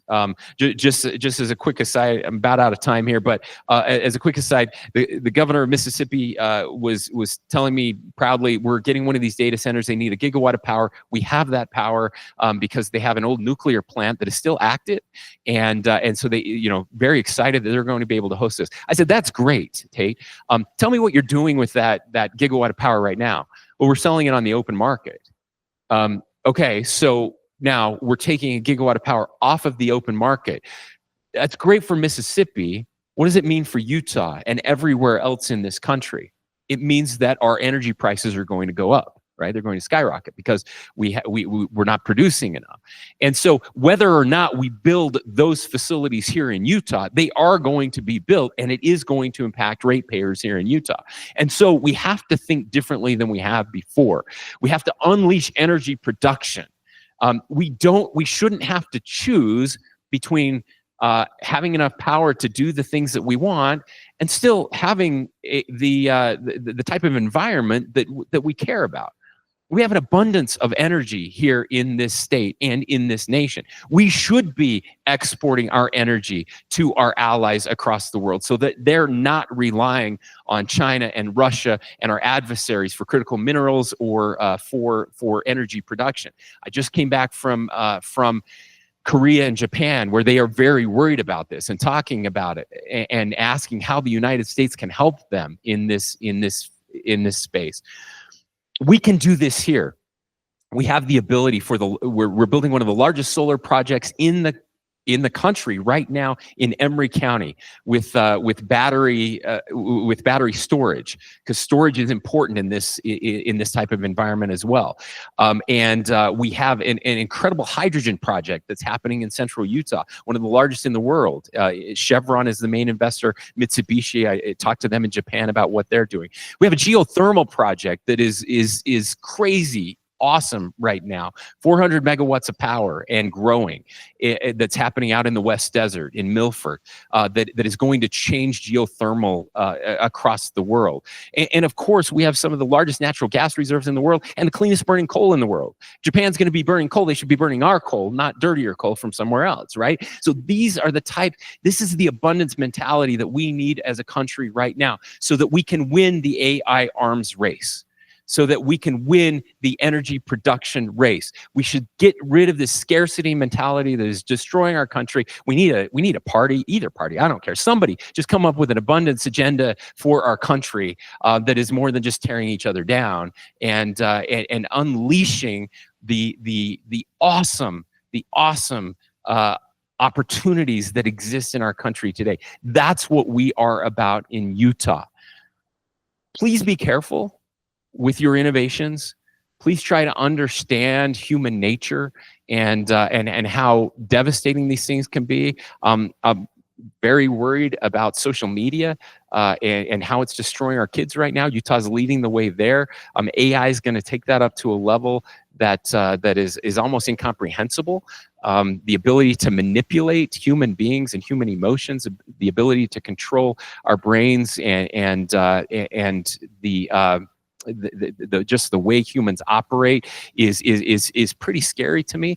But I believe in the goodness of the people of Utah. I believe that we can solve those problems here, and I believe we can do it together. I'm so grateful to live in this state. I feel like the luckiest person on earth that I get an opportunity. Look, there are 49 other governors out there that would trade places with me in a heartbeat, and I would not trade places with any one of them. And it's not because we have the best legislature, or the best governor, although my mom thinks we do. It's because we have the best people on earth right here in this room. Thank you for what you're doing to make Utah the greatest state in the nation. Congratulations. Thank you.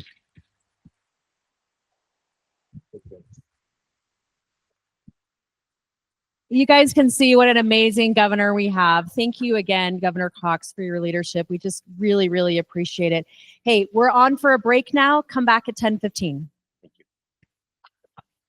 All right, welcome back. We are ready for our next panel, which we're thrilled about.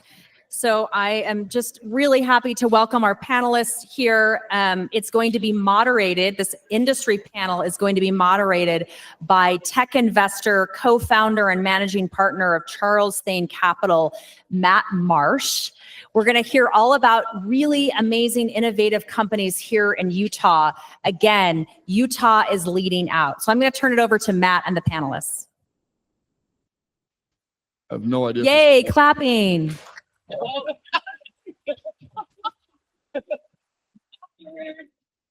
Assume these are on. You hear me? No? I have a very big voice, so I can go without it if I need to. Is that one on? Hello? There we go. I'll let you hold on to that until it starts working. Yeah, excited to be here. This is gonna be fun. I think I was a little bit of a later addition to this effort. Oh, there we go. Thank you. A little bit of a later addition to this effort, but as was mentioned, and I'll get out of the way here very quickly. My background, I've been very blessed, frankly, to have invested quite a bit of capital over time, 20 years or so in the technology space. I have been fortunate and frankly, I'm proud to even have backed a few of the folks on this panel in different ways, and several people I've re-met and rekindled relationships with in here. So it's been a fun ride. Love everything about Utah and love everything about what Utah is doing with AI. I think one of the things I think that's really compelling for me about the opportunity to sit here and ask questions or at least facilitate a conversation is I think about the folks that are here on the panel, and what I love is, we're not going to digress, hopefully, into things like, I don't know, a generic conversation about what data set to jam into an LLM or something. And there's nothing wrong with those models, but there's lots of questions and not a lot of answers. What I love about this panel is you've got people from industries here that are the stalwart, the massive, most important industries in economic history globally. You've got energy, you've got education, you've got healthcare, you've got finance. I think from my perspective, learning and understanding what's happening in those categories is going to change the world much, much more so than the next generative AI company or whatever, which again, there's value to be built there. I'm not being pejorative in any way. They asked us to do intros. I'm done with mine. That's all you get from me. I'm happy to talk about anything else, but most importantly, I think, is to get to know the panel. So I'm going to go down the row here and let everybody give you a few minutes. I'm just going to ask you guys to give a little bit of your background, specifically as it relates to AI and how you found yourself in the space, and maybe to make it more personal, one thing about you that is non-professional and interesting. Give it a shot. Okay, we'll start right there. I'll start with the non-professional but interesting. I'm Caleb Hicks, founder and CEO of School AI. And my first job was actually leading barn dances at a family reunion ranch in southern Utah. So yeah. So you're a good dancer. There you go. And if you know me day to day, that is the most shocking fact that you could learn about me. I think two things to know about me as it relates to this panel. The first one is that I was a teacher here in Utah. I taught computer science and teen entrepreneurship. The grade in my class was the percentage of $1,000 that you made, which got me in endless trouble with parents and with the school district and at the state level. Some people may be in here that remember me from those days. And so I love teaching technology and enabling kids with technology. One thing you don't know about teachers in junior highs and high schools is that they have upwards of 300 students at a time. So when I think about AI and putting it to work in the classroom, I think about how do you reach the kids in the middle? Schools are very well tuned to progressing the most advanced kids and the hardest kids that are struggling the most.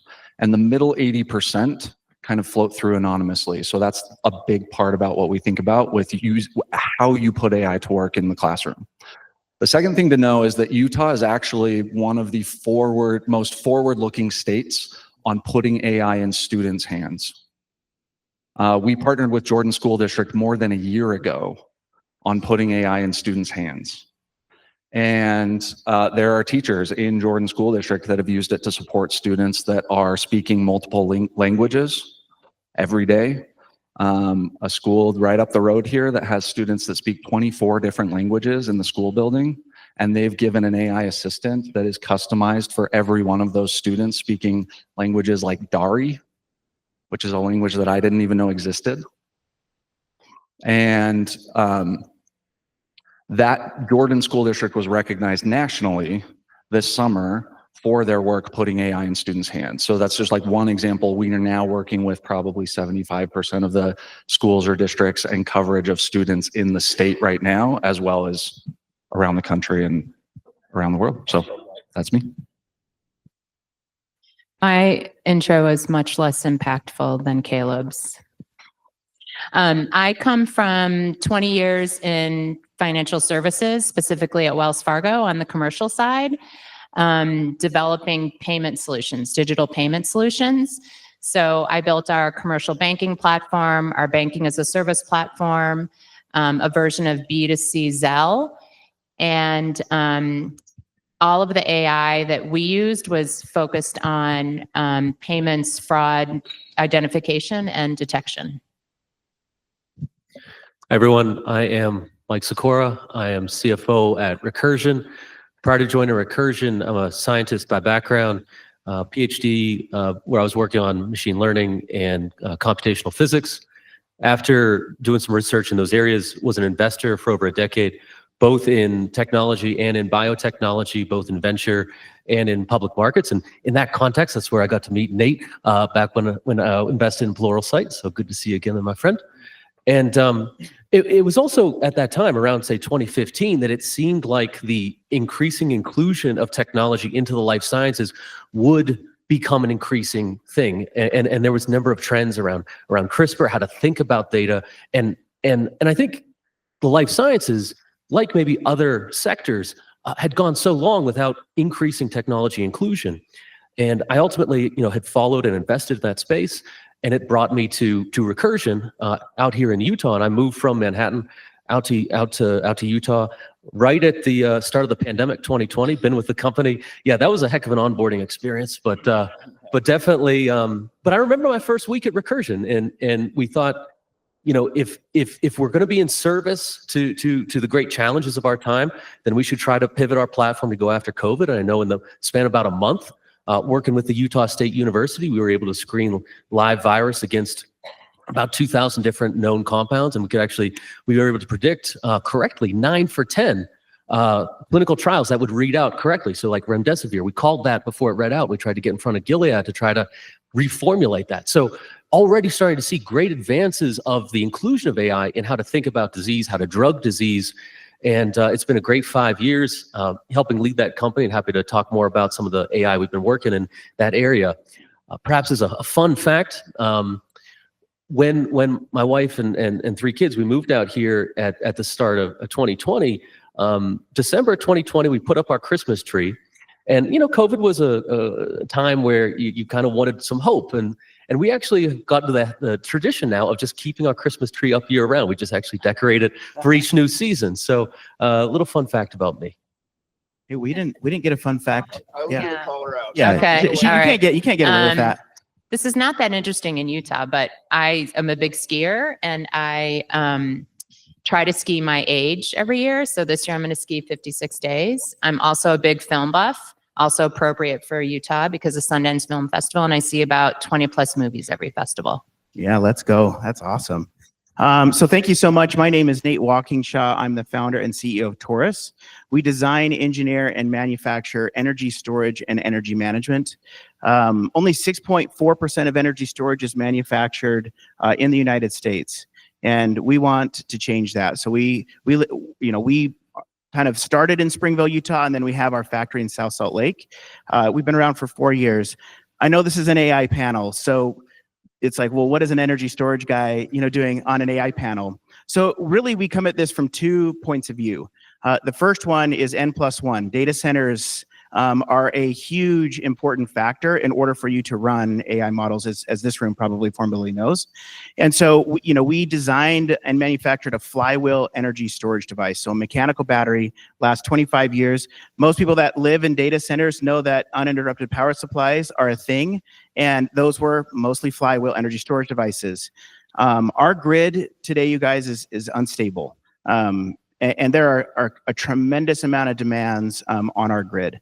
So the thing for you to think about is the last 100 years, the backbone of energy grew at 100%. The next 100 years, it grows at 1,000%. And 60% of that growth is within the first 30 years. Electric vehicle adoption, electrification of appliances, and data centers, mainly for AI, is the main driver of that growth. So we needed something new, something that lasted 25 years, 95% recyclable, absolutely crushed chemical batteries on a performance point of view. You only mine it once, source it once, and then you can reuse it over and over and over again. And so we designed a product to be able to do that and pair it with chemical batteries, so we have something that gives you long-lasting, durable power. A fun fact on my behalf is I am a bird nerd. And so I love birding. I love birding. That's all I'll say. So I have 2 black swans, and yeah, I'm fascinated with birds. That was Yeah, I think it.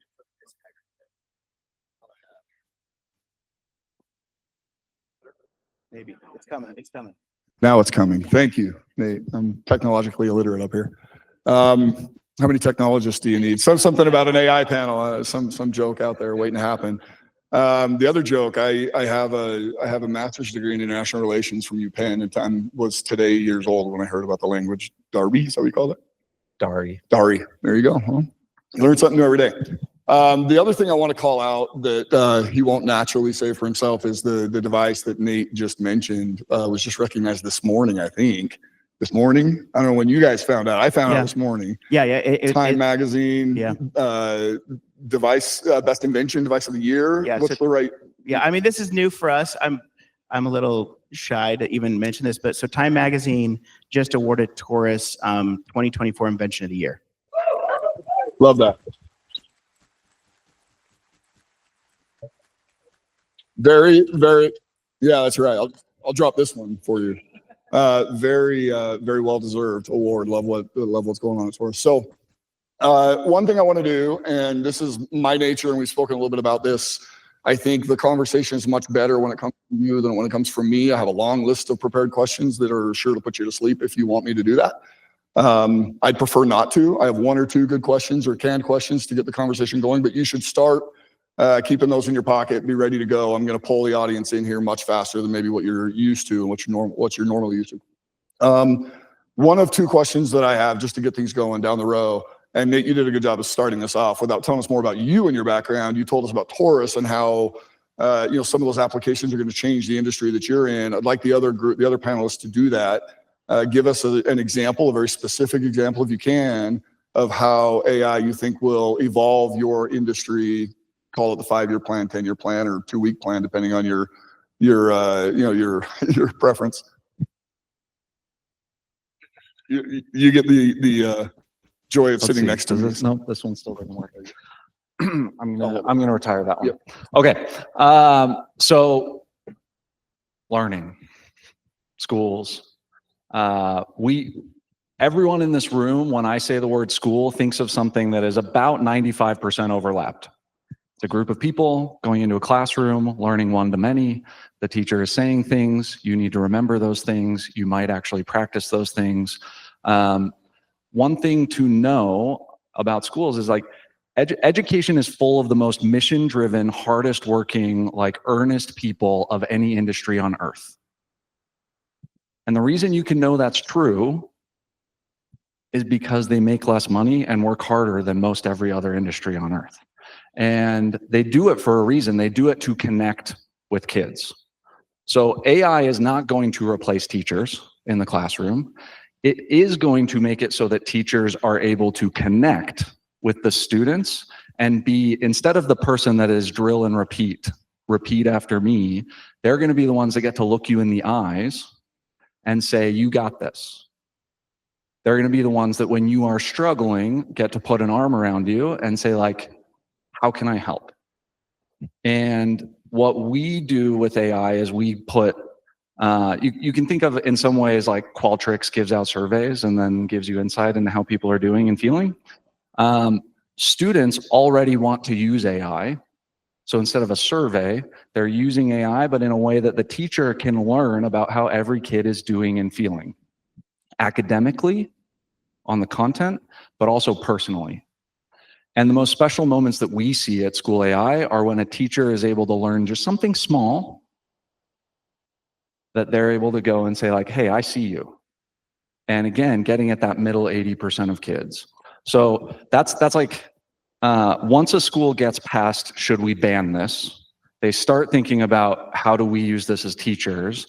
And then Utah's ahead on this journey, but they're starting to think like every kid needs to know this technology. I already find it very hard to hire anybody that is not competent at using the existing AI tools right now. And so when your students are graduating from school, like they need to know how to use it. So Utah's very good right there, ahead of the curve. The next thing is every kid is going to have an AI sidekick that they use at school and at home.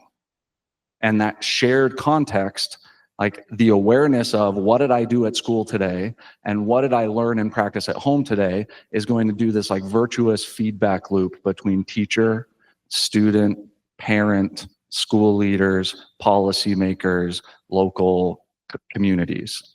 And so you can think about it all starts with students wanting to use the thing.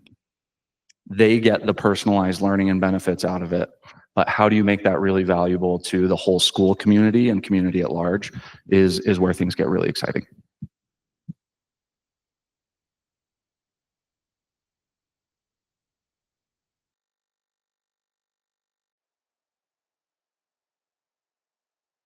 Financial services has really been not inclusive, inaccessible to underserved populations. Well, one thing that AI can do is actually add to or go beyond the use of traditional credit scores, and really, take into account things like even social media activity, payment transactions, buying behavior, even employment history, and use those kinds of data points to evaluate business or an individual's credit eligibility. So I think that's really finally very exciting. And then the other thing that I'm really excited about that I think is going to make a big difference is every business pays bills, has vendors, and really optimizing the timing of those payments is crucial, especially when a company is trying to figure out how to reinvest funds into their business, foreign acquisition, things like that. And so AI is really going to help businesses be more accurate around the timing of paying those bills, because knowing when your cash has to go out and come back in is really important for a company. So AI is going to be very instrumental in that. Yeah, very happy to kind of chat a little bit about how AI technology is increasingly being invoked within drug discovery, within drug development, healthcare overall. Maybe let me first just kind of set the scene of what I would say the major societal problem is, and then how some of the tools we have at our time can be kind of integrated to address it.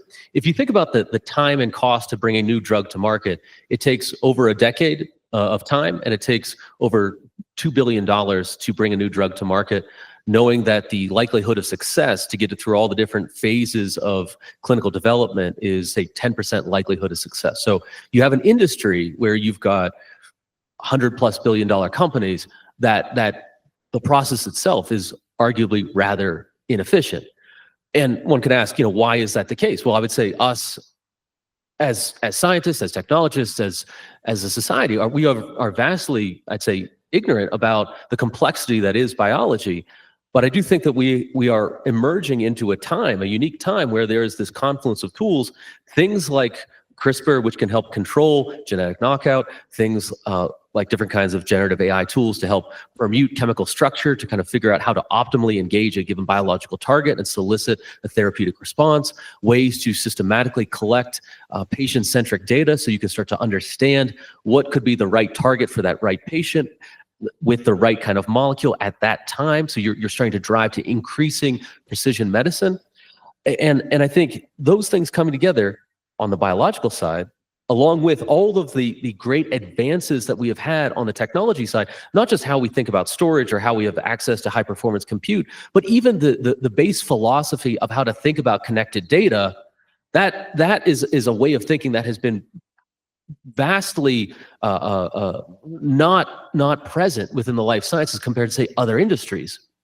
And so I think, at Recursion, we very much have been integrating these technologies and these kind of technology-centric ways of thinking to integrate tools where we ourselves, at Recursion, we run our experiments. We've now crossed approximately 300 million total experiments that we've run in our laboratories. We run that laboratory like it's a high precision manufacturing plant. What is it producing? It's producing data. All of these insights, whether it's going to be in education or finance or in energy or life sciences or other industries, is all predicated on data. What kind of data? Data that is scalable, meaning the more data you have, the greater you can drive to signal to noise ratio. It's orthogonal, meaning new kinds of data gives you new kinds of insights to understand what is indeed true versus some kind of flawed hypothesis, and also ones that are relatable. This being perhaps maybe the greatest piece of the greatest feature, meaning that any experiment or observation collected in the past can relate to one now and into the future. And in so doing, you have this increasing connectivity of understanding to drive insight. And when you're talking about biology, where we have been, I would say the 21st century is going to be the century of biology, you need these tools at your disposal to kind of unpack that complexity. And I think we've been showing that at Recursion, where we've already started to demonstrate more than 50% improvement in terms of time and cost compared to industry averages to get a drug to the clinic.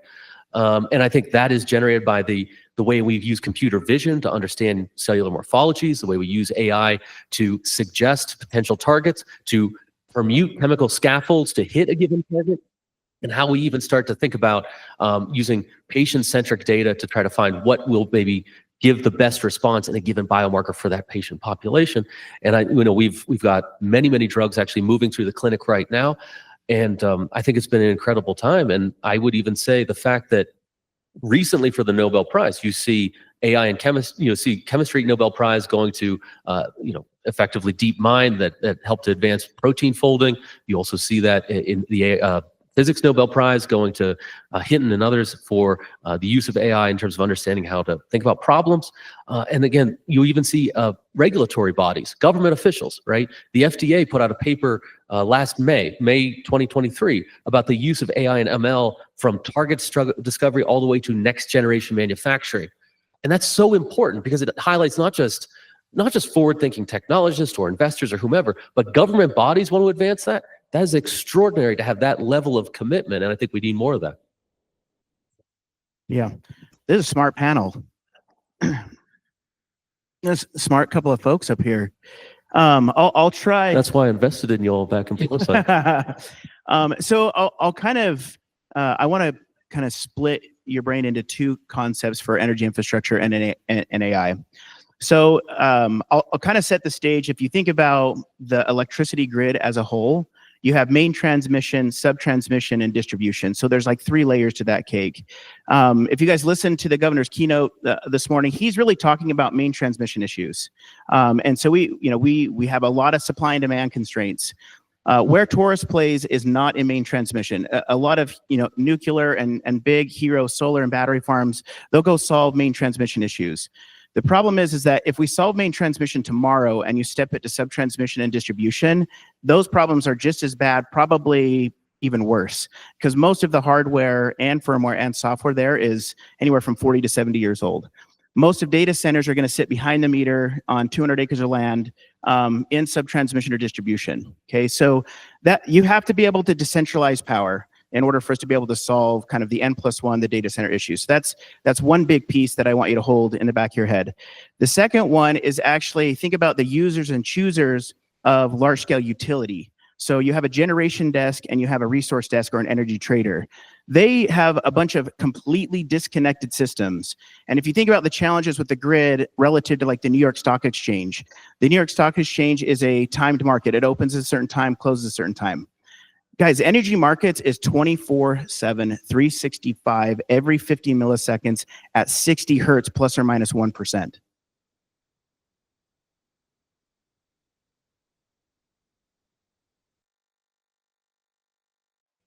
The issue is that we have to add renewables. And when you add renewables to it, those are imperfect machines. We can't time when a cloud's going to cover a solar array.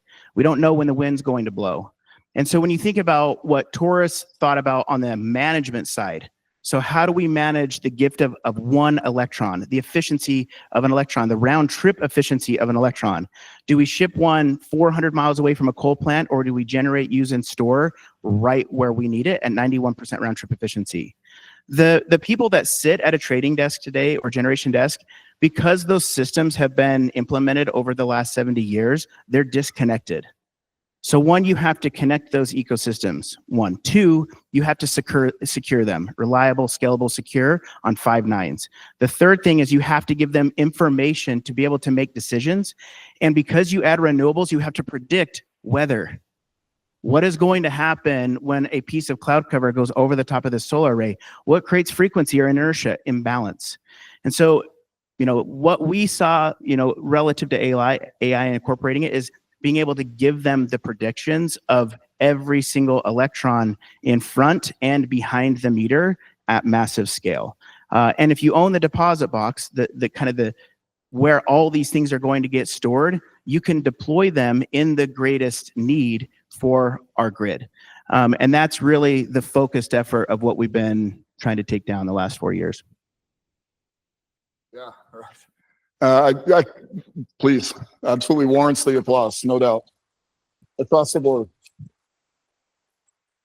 Again, very happy to be here. I get to sort of soak this in with you. I've got one question, and I'm going to go sort of reverse order. We're going to start back with Nate because he's still got a mic in his hand. And then, sorry, but it is what it is. And then I want to open it up. So be prepared with your questions. My question to you, if only to drive a little bit of interesting dialogue here, is what do you wish people would ask you about AI? Given where you sit in this industry, given what you know in the industry, you watch a lot of people in a conference room like this dancing around topics. What do you wish people would ask you? And what makes you uniquely positioned to answer the question? Oh my gosh. I know I'm supposed to be prepared with that question, but as I sit here and think about it, I think, when you think about, I guess we talk about energy infrastructure at 80,000 feet. And if you think about the backbone of energy and education, those really, that's really what we're talking about. Is if you look at what drove America's ingenuity, it really came off the back of the inventions of what energy provided to manufacturing to build the machines that provide this. Even NVIDIA today. I mean, you had a manufacturing, you had a fab that you had to build the chip on. And so if you think about how important energy and information is, it probably is the most important inflection point in our history, kind of like the Industrial Revolution. So the question is, can we actually do that? Like, how could we actually build a bridge to be able to do that? I mean, I didn't know anyone super well here, but I'm blown away. Like, we probably could put together or cobble together a pretty good answer, on how we could do it. Cool. Yeah, that's what I got. I think a question that I would kind of think about is of the industries, healthcare, understanding drug discovery and biology is already complex. Understanding ML is also complex, and so you have an increasingly increasing complex kind of convolution of those systems, and it's how close are we to actually seeing real impact within the healthcare space, whether that be in drug discovery development or clinical practice, and I would say that is actually very near in terms of the application. And I would, I did talk a little bit about that FDA paper, and I did call out the Nobel Prize winners.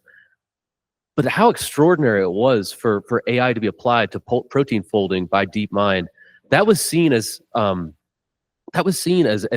so intractable for so many decades. And what really kind of gave rise to the solution there, I believe, is the X-ray crystallography of what went into the modeling of proteins back in, say, the 70s and 80s. So again, it goes back to how good is that data that you can model off of and then make predictions. But it's not just in that point, but it's also like recently in the last few months, Boston Consulting Group had put out a paper on looking at AI-enabled or AI-designed drugs compared to, say, industry averages, where the success rate for going to succeed through a phase 1, maybe by the industry standard, is like 50%. For AI-enabled drugs, it's I think their paper was citing something like 80 or 90%. That's a now thing.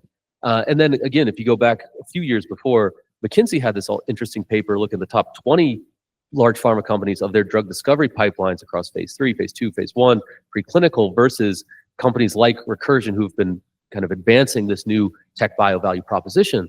And although, again, those tech bio companies had not yet gotten to like phase 3s or phase 2s, but if you look at the bolus of programs that sat at the preclinical, it started to rival the total that existed within the large pharma. And that's also really interesting. So I think, I think healthcare is a complicated system itself, but I think we're having real impact in what can be.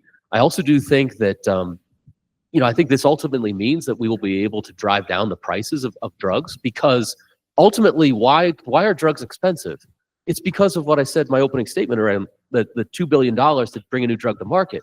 You have to subsidize failure. If you don't subsidize failure, then you can drive down the prices of drugs. You can get the right drug to the right patient at the right time.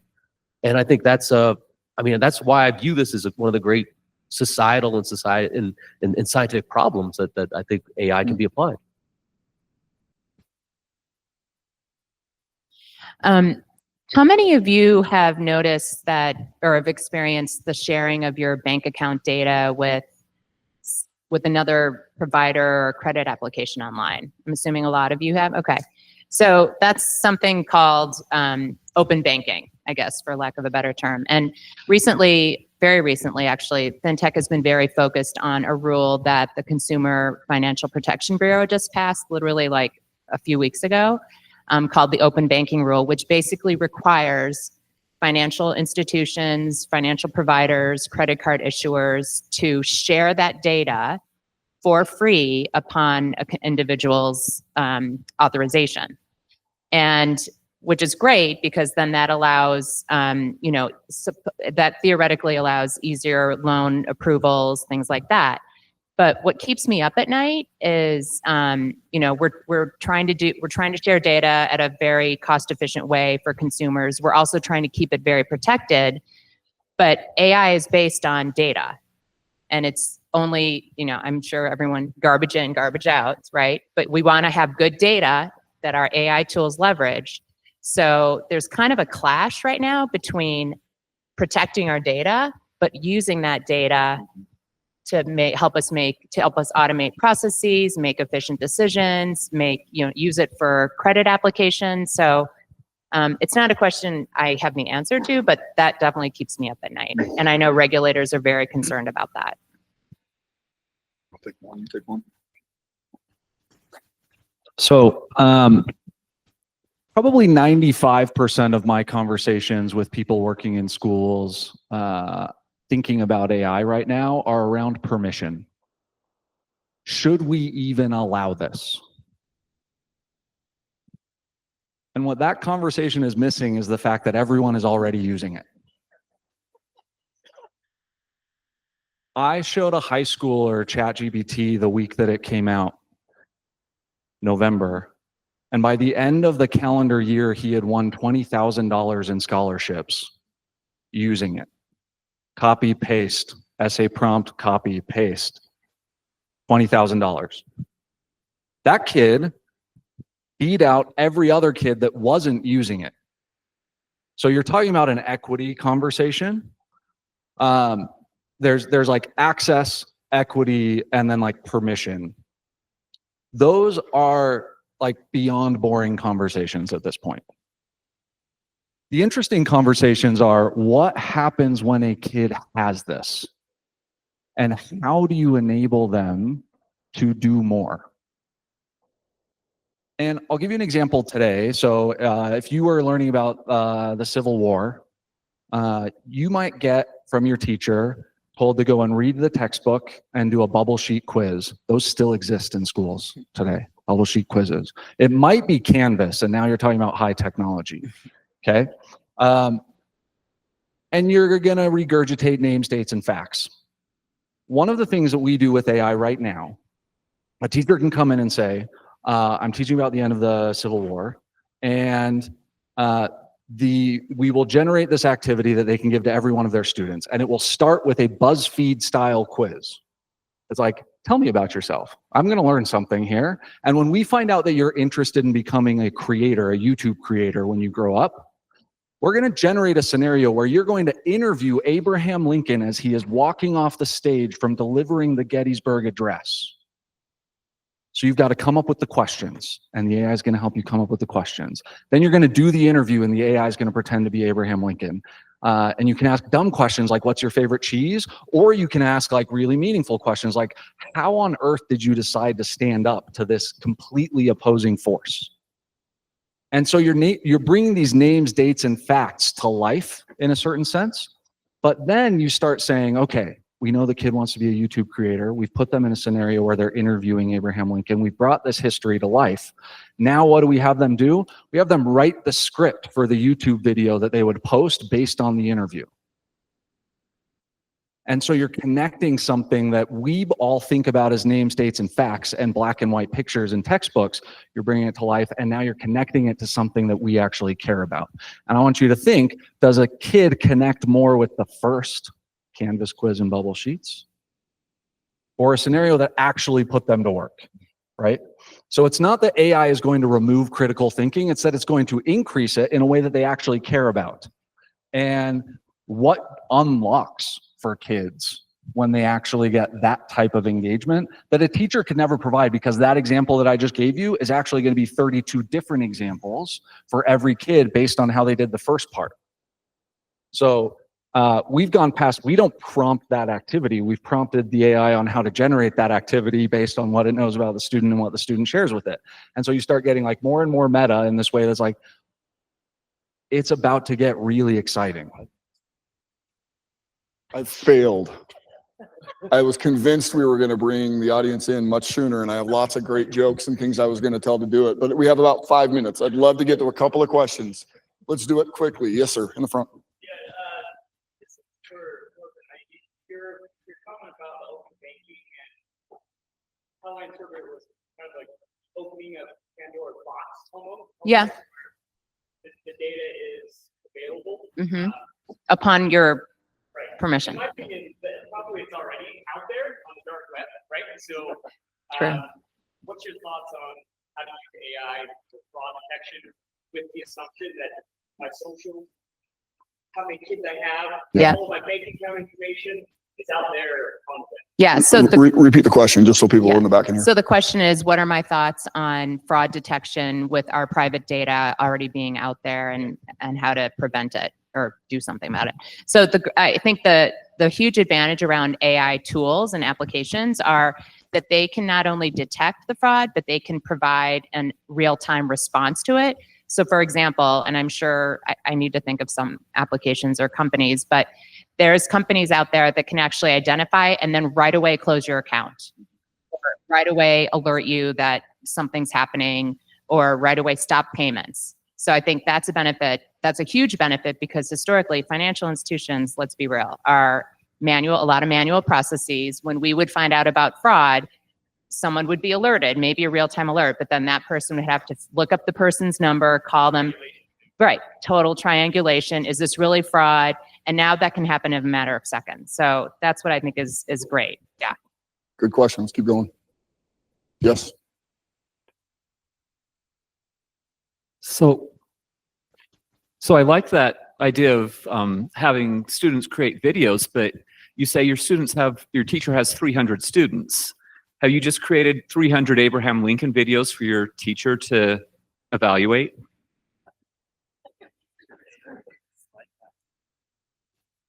Yes. Yes. And no. Yeah. So the next thing that we do is we put AI to work on helping like synthesize what the student got out of the experience and surface what matters to the teacher. So they can see a red, yellow, green on every learning outcome that they're supposed to teach to.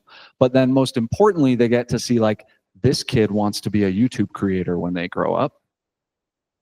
Because you can see the like check the box on I learned the names, dates, and facts, but you get to learn something about the actual kid. And so instead of the teacher having to go and do that with each of their 300 kids, they now get to see that fact. And I'll give you like the dumbest example. When I was teaching, I had a parent-teacher conference. The parents came, they talked to me and they said, hey, you asked our kid about him watching Iron Man in the hallway, and he came home and talked about that for 20 minutes because he was seen in the hallway. And so it's like, I don't care, and I have no idea how that kid did in my class. His parents didn't either. We were able to focus on like a moment of actual connection. So we put, again, it's yes, but also putting AI to work to surface the actual actionable insights and information that make the teacher have more magic moments that keep them like loving the work. Yeah. I think I'm going to set my watch back 2 minutes and cheat a little bit. So anybody, yes, let's keep going right there in the middle.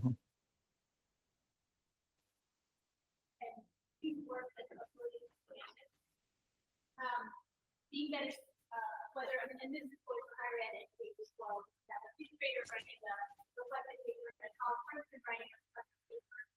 Is there any concern about the paper that they're writing, even though I understand what you said, goes into the learning model, is there any concern that being that it's separated from their personal information, still that the content of their work itself is related to their likeness?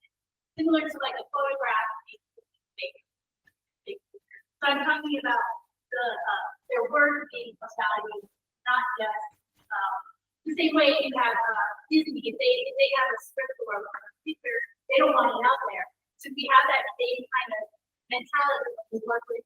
We look at student work being uploaded to campus, just go out, even though it's separate from their state work. Yeah. So the question is about like connecting student work with like personally identifying information. And look, I think you are broaching on the most complicated part about AI in any industry. Because we all know that Google and Facebook already know everything about us. Half of us in this room believe that our microphones on our phones are running so that they're going to run ads against us later based on talking about AI here in this room, right? And but we all just accept that. Like, how many of us have actually deleted our Facebook account or no longer use Google or Gmail? I see one hand, 2, 3. Great. So 3% of the room, 2% of the room. So the scarier thing, the thing to pay more attention to is that that's all based on math and numbers and prediction. Now it's natural language. Now it's no longer, it's no longer a predictive model of, oh, this card got run at the gas station twice in Europe and the card holder, it lives in Salt Lake City. It's actually an AI model that is looking at it and saying, like, what do we know about this person? Where do they live? What do they buy? Do they have an electric vehicle? Why would they be buying gas if they have an electric vehicle? They just ran a charge in New York and in LA and Salt Lake City. This has got to be fraud, right? You're actually seeing AI think through that way. So that doesn't really answer your question. I'm just saying we're all going to have to grapple with that exact question around all of our data, around natural language models that are evaluating and thinking about these things. There's a lot of education privacy laws and things like that that help with that in schools that we have to be very attuned to, but we're all going to go home and get retargeted now on our social media platforms for School.ai and Taurus and you name it, whatever's been talked about. Our microphones are absolutely on. One more? I sneak one more in? Let's do one more. There were several hands, but way up here at the top. Yes, back row. I have a question about Professor AI. Wow. I don't, yeah. We should have started questions a long time ago. Amen. Amen. Okay.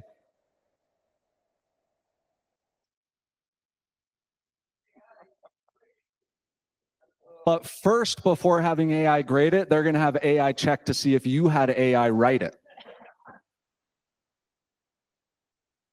Okay, look. So for the whole room laughed, so everyone heard the question. Look, I think assessment has to change. The way that kid that I talked about won 20 grand in scholarships, that just says to me that the essay is broken now. So you shouldn't have to write that essay in the first place. They might want to see how you're using AI instead of to get to that answer, and that might be interesting.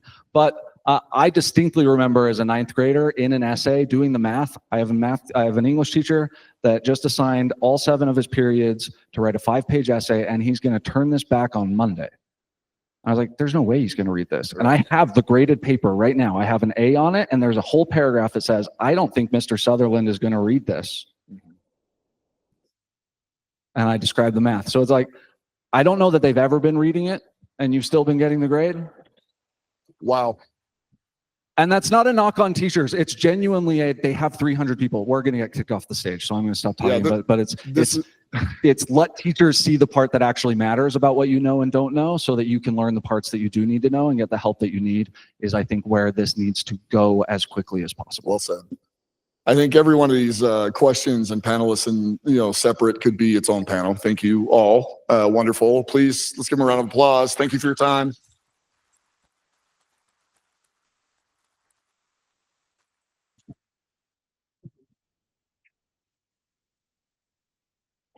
Well, that was amazing. Thank you guys so much. One more round of applause. That was incredible. But just for the record, for sure, my phone is listening to me. I just want you to know that. Thank you guys so much. We appreciate it. Okay, so we are going to move on to our next phase of the conference. This really, in my view, is the most exciting. And you guys can go, you can sit up here if you want, but you are welcome to sit in the audience or stay up here, whatever you want.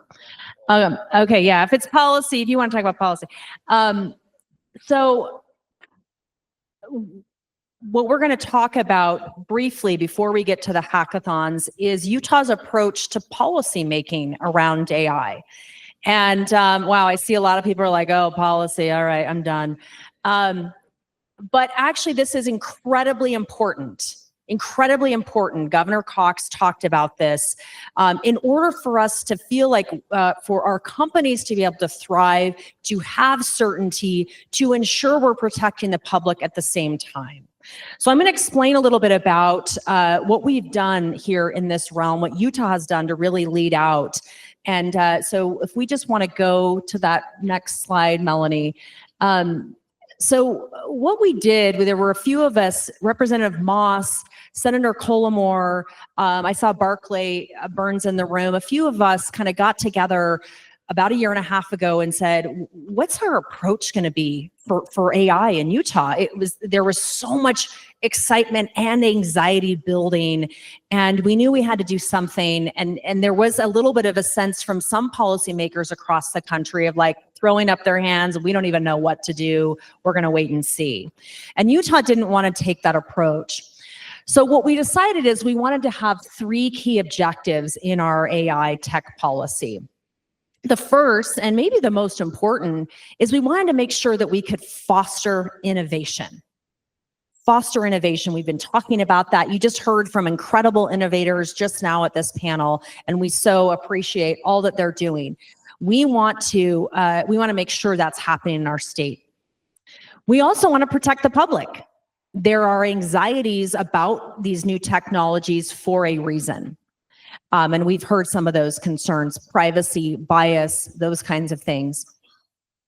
But we also, maybe most importantly, we wanted to have an active way to observe and learn what was happening so we could make good decisions as policymakers. So how were we going to do that? Well, we set up this Office of AI Policy. So we can move to the next slide, Melanie. And this is kind of our policy learning lab. Maybe you've heard of that. The governor referenced it.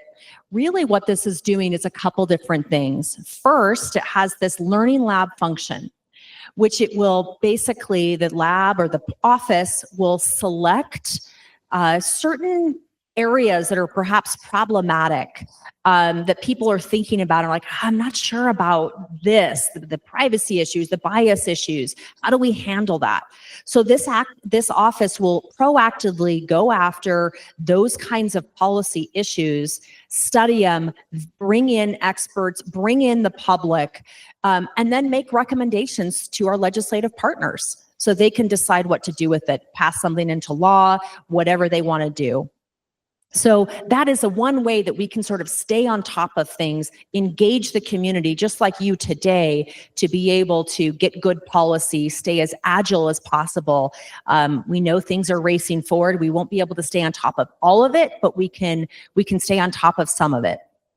Then the second piece is actually, I think, really exciting, and some of you may know about this already, is this ability to offer regulatory relief or mitigation.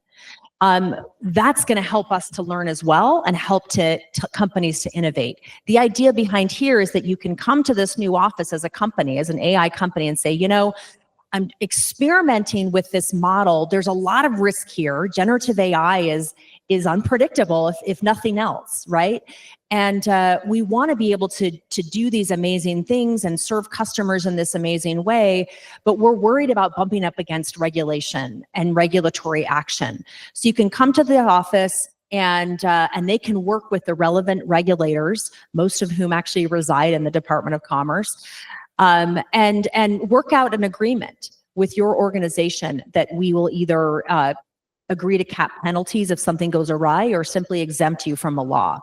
And this not only allows innovation for companies in our state, but it helps us to learn where there are problematic areas, maybe regulations that need to be cleared out, maybe new regulations that need to be put in, whatever the case may be.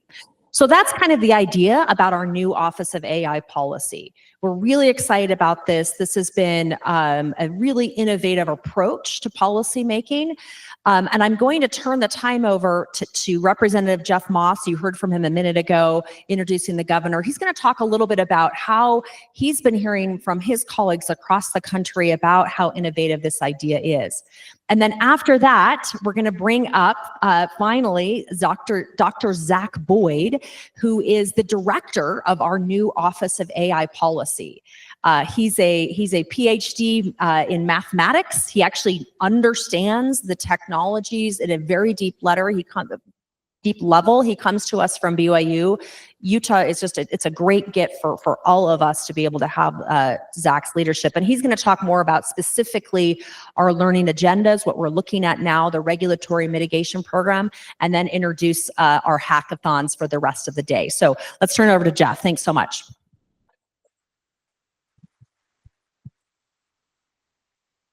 Thank you. I'll just start by giving a little shout out to Margaret. And I say this often about her. We are incredibly lucky in the state of Utah to have somebody with Margaret's technical knowledge, her passion, excitement, and also desire to be innovative. We talk to people across the state, across the country, as Margaret was saying, and many of them are saying, well, our Commerce Department or whoever the regulatory agency, they're the ones that are trying to shut everything down. And I love the fact that we have a state where somebody's thinking, how do we put the right guardrails in place to make sure we're protecting the public, but how do we really drive innovation? And even when we first started working on this bill together, Senator Collimore, who, by the way, he was going to be the one doing this little speech. Unfortunately, he wasn't able to make it. He had a conflict come up. But he and I and Margaret sat down and said, hey, we need to really get our arms around this. That doesn't happen in a lot of states. You don't get the executive, House and Senate and just say, let's try to figure this out together. And then, as she mentioned, we brought in a number of individuals. We had some of the brightest academics. We had some amazing practitioners, entrepreneurs coming together. And we went out and talked to a lot of people. We were talking to experts all over the world and asking them, what is it that we're missing? What do we need to still think about? And we went through a lot of different iterations. And through that process, we were able to build a lot of goodwill. A lot of people were buying into the process. And even at the end, I don't know if Greg Wisenant's still here. Is Greg here? Greg. Okay, he's done an amazing job in helping put all of this together, working with Margaret. We went out and did a number of focus groups, and we talked to tons of industry people and walked through all of these different ideas and really tried to get that feedback from, we wanted to do something that the AI community would also be excited about. So as we've talked about this across the country, we've had a number of states try to do something. It's kind of amazing. When we ran the bill, we were a little bit, we wanted to be the first, we wanted to do something. What blew my mind is we've had hundreds of bills across the country that have been tried to be put into law. Most of them have failed. People cannot get their arms around this. There's a tracking tool that we follow every day almost and say, what are they doing? What's new? What we did find out is that a lot of states are looking to Utah. So we actually have now been asked to present at a number of conferences where they're starting to use this as model legislation. And so things that we're doing here are hopefully going to affect the nation in terms of what we're going to do on AI policy, but making sure we're doing it in the right way, protecting the public, but driving innovation. So anyway, Margaret, thank you again for giving me the chance, and I'll turn the time over to Zach.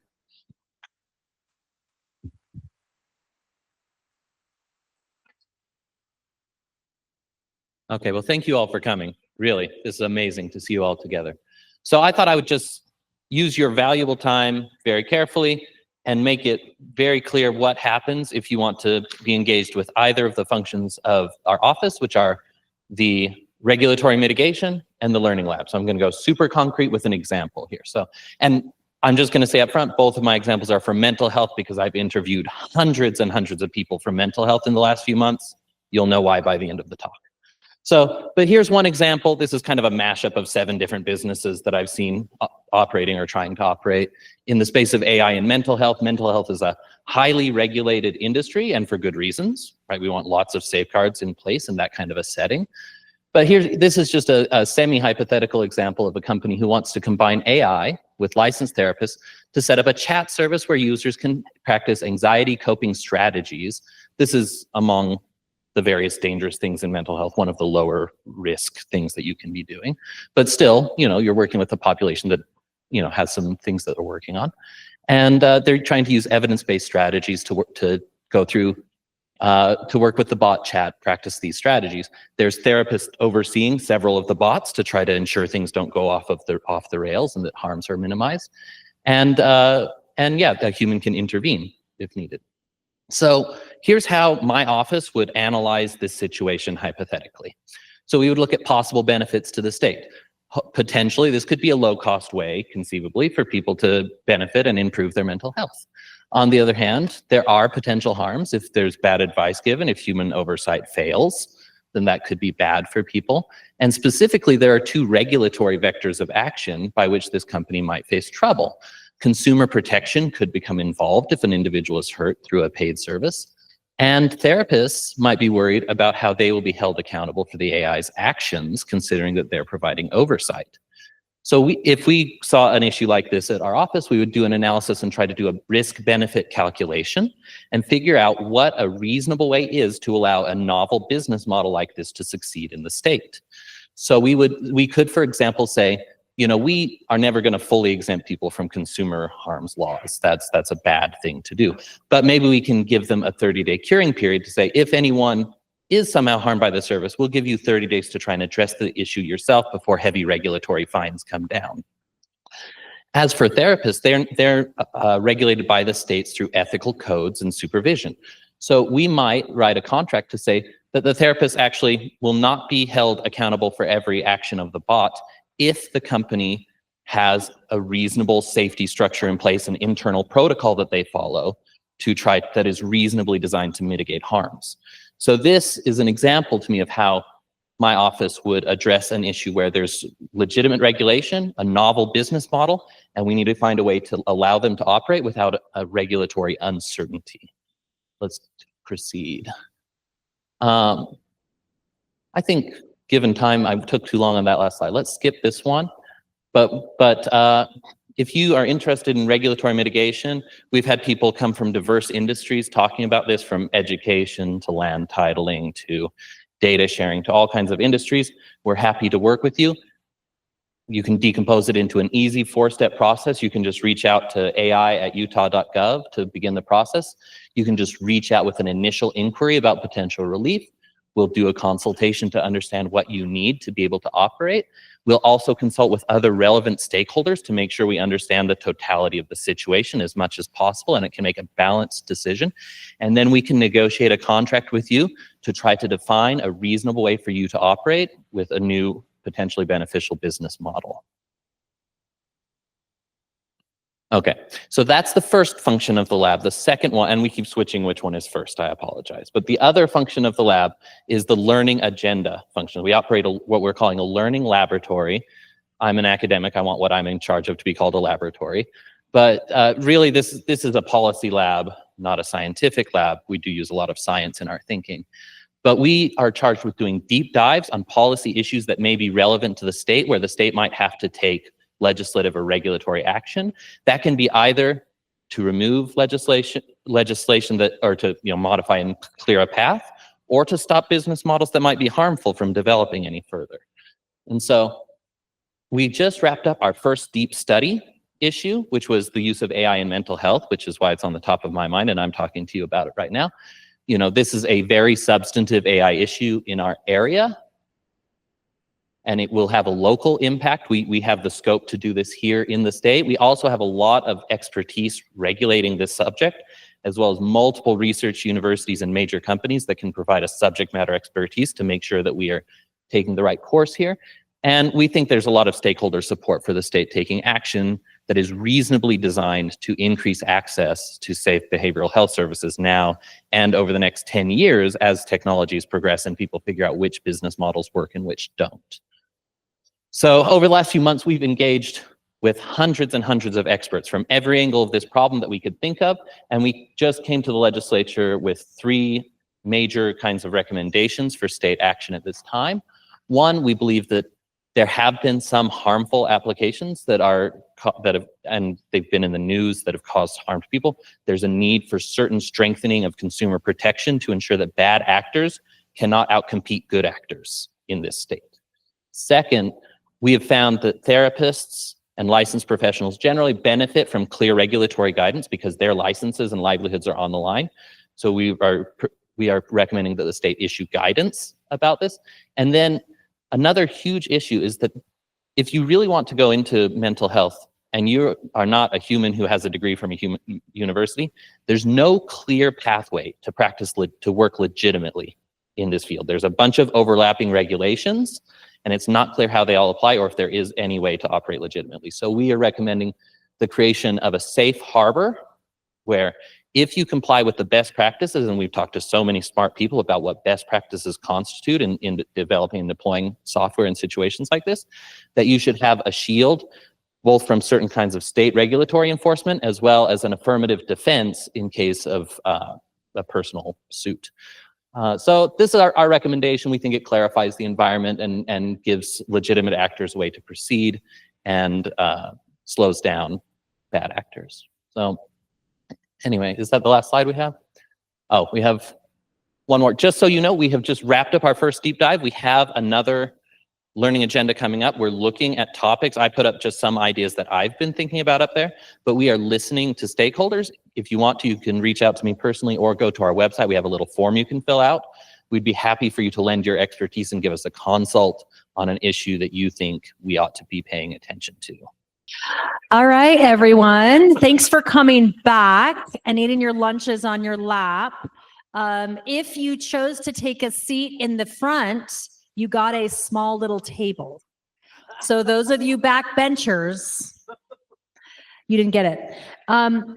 So thank you for sticking with us. We loved the panels in the morning. Of course, we love hearing from Governor Cox, but doing these kind of mini hackathons is really the heart of this event. We want to learn from you. We literally cannot do our jobs in government without having feedback and your insights, right? We just can't do it.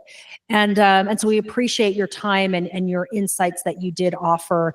And I'm really excited. I actually got to sit in just for a few minutes in each of the hackathons at the different tables and heard some of the insights and the conversations that were happening. And I'm excited to hear more. So what we're going to do is we have facilitators from each of the 3 different groups, workforce, healthcare, and education, all areas that everyone's talking about right now. We had a great panel today on workforce, of course. And everyone is feeling a sense of, again, excitement, those 2 emotions, excitement and anxiety together. I really feel like talking through some of the issues to help organize our thoughts makes me feel less anxiety about it. Just to get that sort of crowdsourcing of ideas, I think it helps us in the policy arena. So what we're going to do, again, we're going to have each of these folks talk for 5 minutes about the major learnings that you all came up with in your sessions. Then we'll open it up just for a few minutes for kind of Q&A or any other comments or questions or suggestions that you have. You want to add to the conversation or anything, clarifying questions, or maybe you wanted to ask a burning question about workforce and you were in the healthcare session. So we'll open it up for that, and then I'll conclude with a couple things, and then we'll be on our way. So, and by the way, where's Melanie? I want to make sure that we get a mic for people when we ask questions. So we'll make sure we get a mic. Oh, we have that. Okay. Oh, people can come over here. Patrick, thank you. So we'll make sure that you can be heard if you come to there. And if you're in the front, I'll just give you my mic. So, okay. So we're going to start with workforce. Kevin Williams, thank you so much. And Kevin, maybe just because we haven't heard about your company, give us like 20 seconds on your company, because I think it's interesting, and then talk about what your learnings from workforce.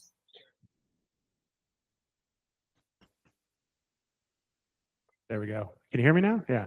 So MadBrains AI is my company, and we're focused on workforce development, focused around AI and AI literacy in particular, like a lot of AI-enabled type consultants. And Nick, just speak a little bit closer. Like a lot of AI-enabled consultants, I found that a lot of my projects would fall flat because the workforce that was receiving those projects wasn't enabled to do anything with them yet. So a lot of our practice is focusing on leveling up people throughout organizations to create bright points of light and ambassadors such that they can have bespoke knowledge about their own organizational activities, and that helps AI initiatives land a lot better. So I was really excited to be invited to lead this workforce hackathon because it's so near and dear to my heart. It was a really well-attended and very energetic session. In fact, at least one table sent me away because I was being too nosy with my moderating, which is a great sign. There were 4 basic questions that we were trying to answer. The first was, what needs to happen for the Utah workforce to level it up in general such that it can receive AI technologies as they're coming, and they can anticipate how it's going to impact their individual jobs and their industries. So what trainings or approaches are going to reach the most amount of people. The next is how do we attract the right people and the right skills to the state as far as underlying skill sets that may or may not be present? What are those skill sets? What are the incentives that need to be in place, et cetera? Next, we were trying to address how do we make the population at large aware of this, and aware of it in terms of it being a coming tsunami of change for them, whether it dislodges their job or not, it's going to change their job. And there are hundreds of thousands of Utahns who it's going to directly impact, and pretty much all of the rest of us in some way, shape, or form. So from a sort of a marketing and exposure perspective, how do we get the message out there? Once we have some of these training tools. And the last was focused on our rural communities and making sure that we're not leaving those communities behind as the pace of change continues. a couple of basic themes that I took away from this, and we did try and do something super clever involving recording all of the sessions and then putting it through a transcription and then doing a Claude prompt on the outside. Ooh, That's I missed probably- that. That's very clever. That is, there it is. He's holding it in his hand. It's on my phone, but that's just, yeah. Is it worth it? But it is an idea of amplification, right? The common themes that I took away as the groups presented was, one was defining the who, and the who is everyone. It is really hard to consider even, say, a hairdresser type role that in some way, shape, or form isn't going to be infected by these technologies. So the scope is really, really large, and that means the challenge is really large. But it's also the who is bringing the message to the people. You can easily see scenarios where snake oil salesmen are selling this, that, or the other thing, and as people are becoming more and more open to the idea of this change, again, through the marketing activities and the awareness activities, are we then putting them in the way of the wrong actors? So how do we validate the people who are spreading the message? Is there a certification process? What does that look like on a state level so that we can ensure that the people who are spreading the messages are spreading an approved or a centralized theme of messages? Related to spreading messages, I really found, to use my own phrase, points of light to be really interesting. I heard this across several groups, the rural group and the message spreading group, of how do we essentially identify community influencers who can carry water for us? Where are they in organizations? Where are they in the rural communities? And how can we make them points of light such that they are little nexuses of spreading information out that we can lever in all kinds of other interesting ways? There were a lot of tactical suggestions as far as incentives that need to be in place from a corporate perspective to make this happen.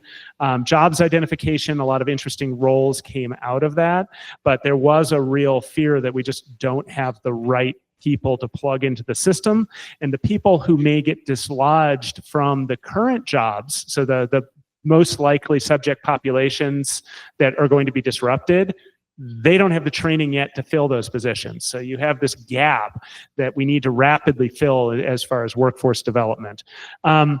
One really cool idea that came out of this, and I actually heard it from two different groups in different ways, was the idea of framing a goal with our progress. And the Olympics were tossed out as a goal. Like, we're going to be in an Olympic year in just 10 years. And 10 years is a nice round number as far as being able to achieve something really, really big. And not only be able to achieve something really, really big, but be on the world stage such that we can highlight all of the really cool things that we've done. So this idea of an AI Olympics or an AI festival that's tied around the Olympics, and making sure that this is one of the first truly AI-enabled Olympics was a really neat from a marketing perspective, if nothing else. That's awesome. Thank you so much. I think I sat at the table where they were talking about the messaging, and there was a comment made about how there's a lot of people in our workforce that don't even know that they may be disrupted by this technology, and how is that communicated? So anyway, great conversations. Thank you so much, Kevin. Okay, Cole, we'll go to you. So Cole is a faculty member at BYU in the mental health space. And he's actually helped our department in a number of different initiatives. We really appreciate him. But he was one of the facilitators for healthcare. So tell us about your learnings of healthcare. Yeah. So Kevin, I thought that was so awesome. You're like, we used AI as part of our thing. We used Post-it notes. And so let's just talk about that. Like, afterwards, we're like, we'll put Post-it notes in piles. And he's got an app for that. So, here we are, learning together. So we covered healthcare. There's so much in this space. And so we decided to try to focus in on questions about direct to patient or client care, and also issues about privacy. And the various groups tackled both topics. And then at the end, we asked for folks to give us their sort of key takeaway or their top thing. And so we quickly went through and tried to make buckets of these top things that they would invite the State Office of AI in Utah to consider.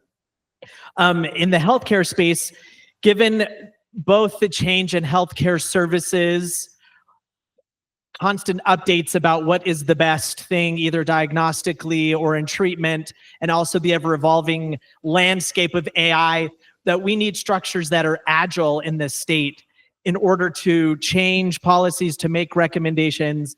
There wasn't a concrete recommendation about what that should be. If it is an Office of AI that's constantly remaining abreast and can continue to feed those recommendations to the state or other mechanisms, just because there's so much going on, particularly with the need of understanding this new space of like a socio-technical, the interactions between humans and this technology, and how human behavior will change and attitudes will change towards healthcare, and how that input should be considered in the algorithms of making policy choices. Lots of talk about privacy, some concrete things from that, the importance of transparency and understandable transparency, not just tucked away in this long list of this is where your data is and where it's going to go, but that they could truly understand how that data, where it would go and how it would be used, full disclosures, consent, and also a concrete recommendation to mandate privacy impact assessments with stakeholders. Then there was a lovely sort of dialectic where there's this notion of wanting to be flexible and innovative and have a space that allows businesses to do this.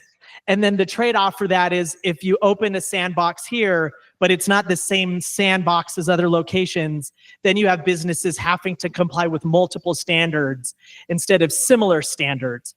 And so there's a question of, does it make more sense to have a total open paradigm in Utah, or is that more of a disservice than saying, let's synchronize in meaningful ways with other entities so that businesses don't have multiple commitments that they have to go to? There was also a great sense of, with this notion of workforce, at what point would a human no longer need to be involved in one's care? And lots of different things and feelings about that came in through the comments. One is that in the short term, a human will be involved as far as making decisions for a number of political, technology-based decisions as well, where things are at. But that the group also said there probably will come a point in which there will be valid opportunities to not have a human necessarily involved in a diagnosis and a treatment per se, and that a standard should be discussed. And it's brought up like a risk regulation framework where those that have really high risk should have much more considerations of regulations and standards than those with lower risk. And also this question of, the question that keeps coming up all the time, tool or provider? How do you treat some of this technology? Is it an extension of a provider, or is it a provider in and of itself? And then there were comments about the actual AI, suggestions about quality control, auditing, interoperability of data, definitions, basic definitions of what we mean by all of these words that we're flinging around. And a last thing to consider are frameworks for when the humans and the AI disagree. So if you had a provider that has a sense of what should be done, but the AI says to do something different, what are the implications for risk on patients in the population when you have two entities saying, do this, don't do that? How do you resolve those conflicts, and who's ultimately responsible if something goes awry in those kinds of conflicts? So great work in our room. Thank you. Yeah, the data privacy issue in healthcare is, I think, really interesting. We already have pretty robust data privacy rules, that were written, obviously not contemplating generative AI, HIPAA. And what's interesting is, on the one hand, I'm actually maybe more willing to share my data to do good in the world, right? To use towards making breakthrough discoveries than I am towards helping somebody do targeted advertising. So it's an interesting, but it's much more sensitive and private as well. So I think it's a really interesting area.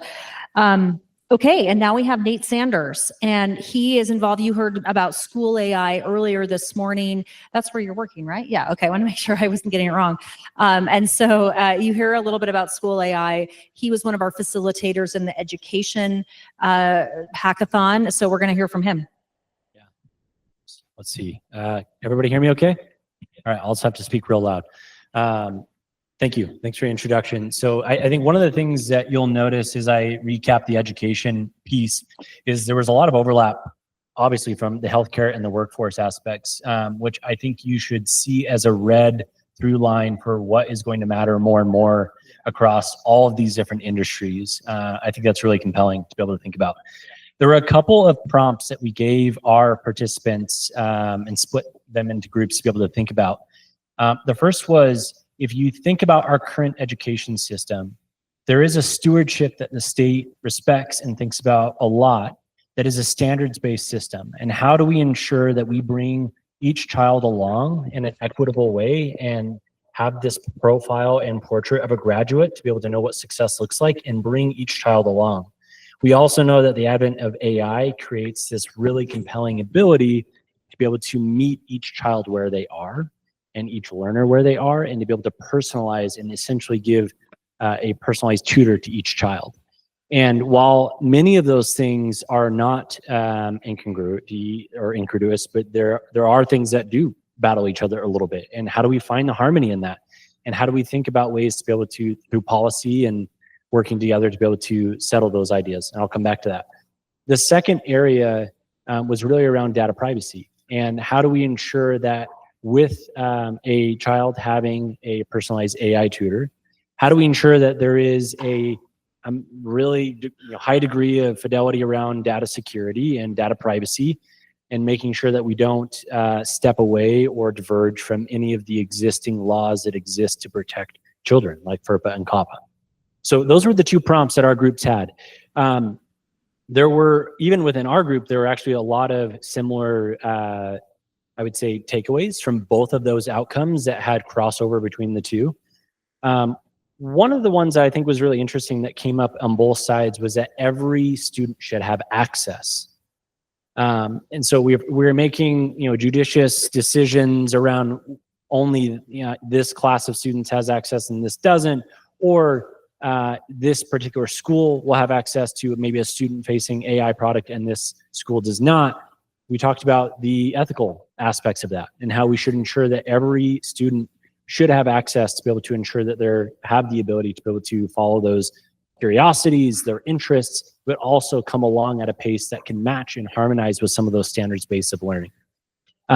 We also talked about the data privacy. We talked about interoperability, which you have heard a couple times already, and the fact that we should have this ability for a student to be the owner of the data, which matches FERPA and COPPA.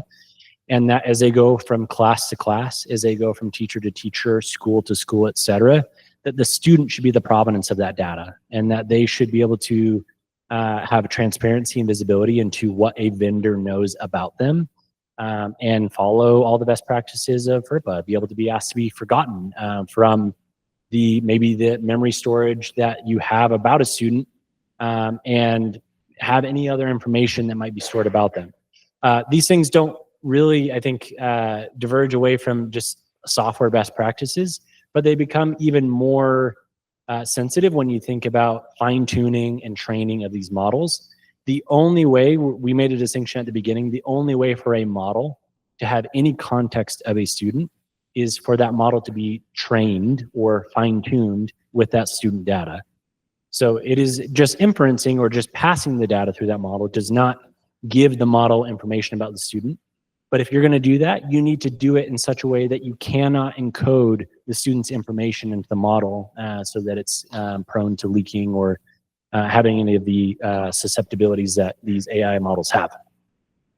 Additionally, pull up my notes again here.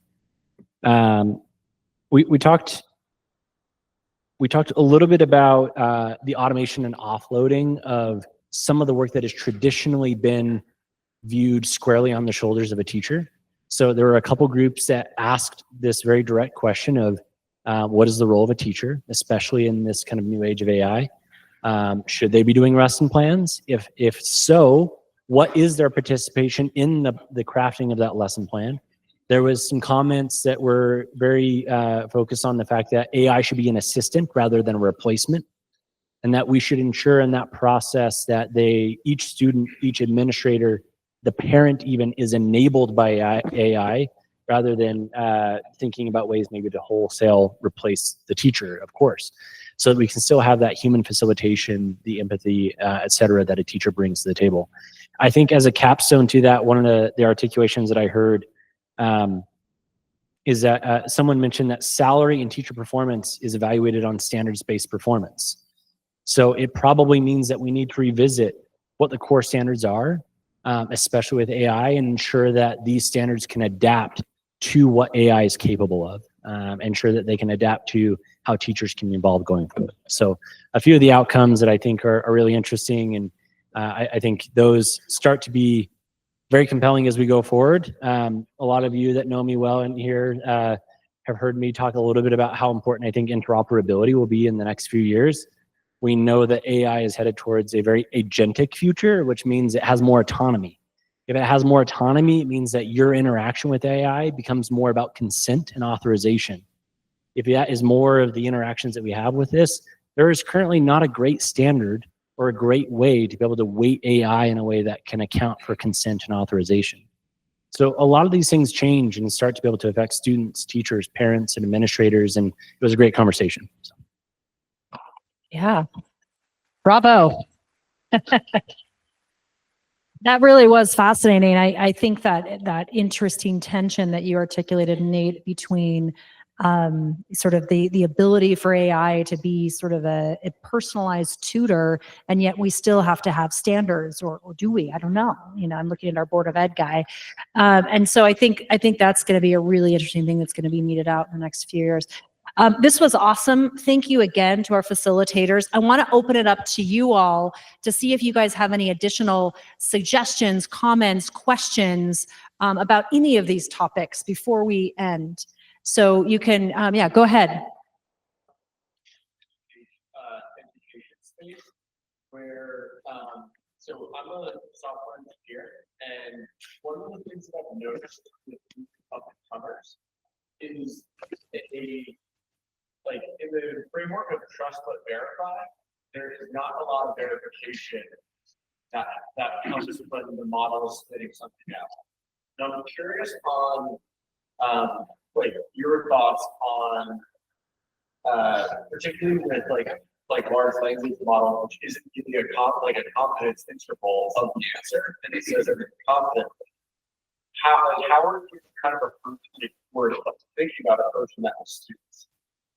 Yeah, I can speak mostly about how School AI thinks about this. There's a couple of things. One of which is I just spoke about kind of this agentic future of AI. What that is going to look like is you have a specific task that will have multiple subset prompts that all have responsibilities and things that it must go do to carry out before a response is ever returned back to the user. So for example, at School AI, every single time a student types a message, there are 8 different prompts that evaluate and are triggered to be able to ensure that there is accuracy, kind of red teamed, advocacy of like, is this the right answer to the question? We check for whether or not there needs to be high integrity math as a response to the student. And if so, we do a function call to a more reliable source for that. We do things like insights checking. We ensure that there aren't sensitive topics that would derail the conversation. All of that happens in the sub-second before the student ever sees the response. That is the future of how a lot of these systems are going to be built. And the folks that are thinking about this in more sophisticated ways are putting in the work in the architecture and the complexity to be able to make sure that that's thought about. That being said, there are also just inherent capabilities of these models that I think for most application developers are not utilized correctly.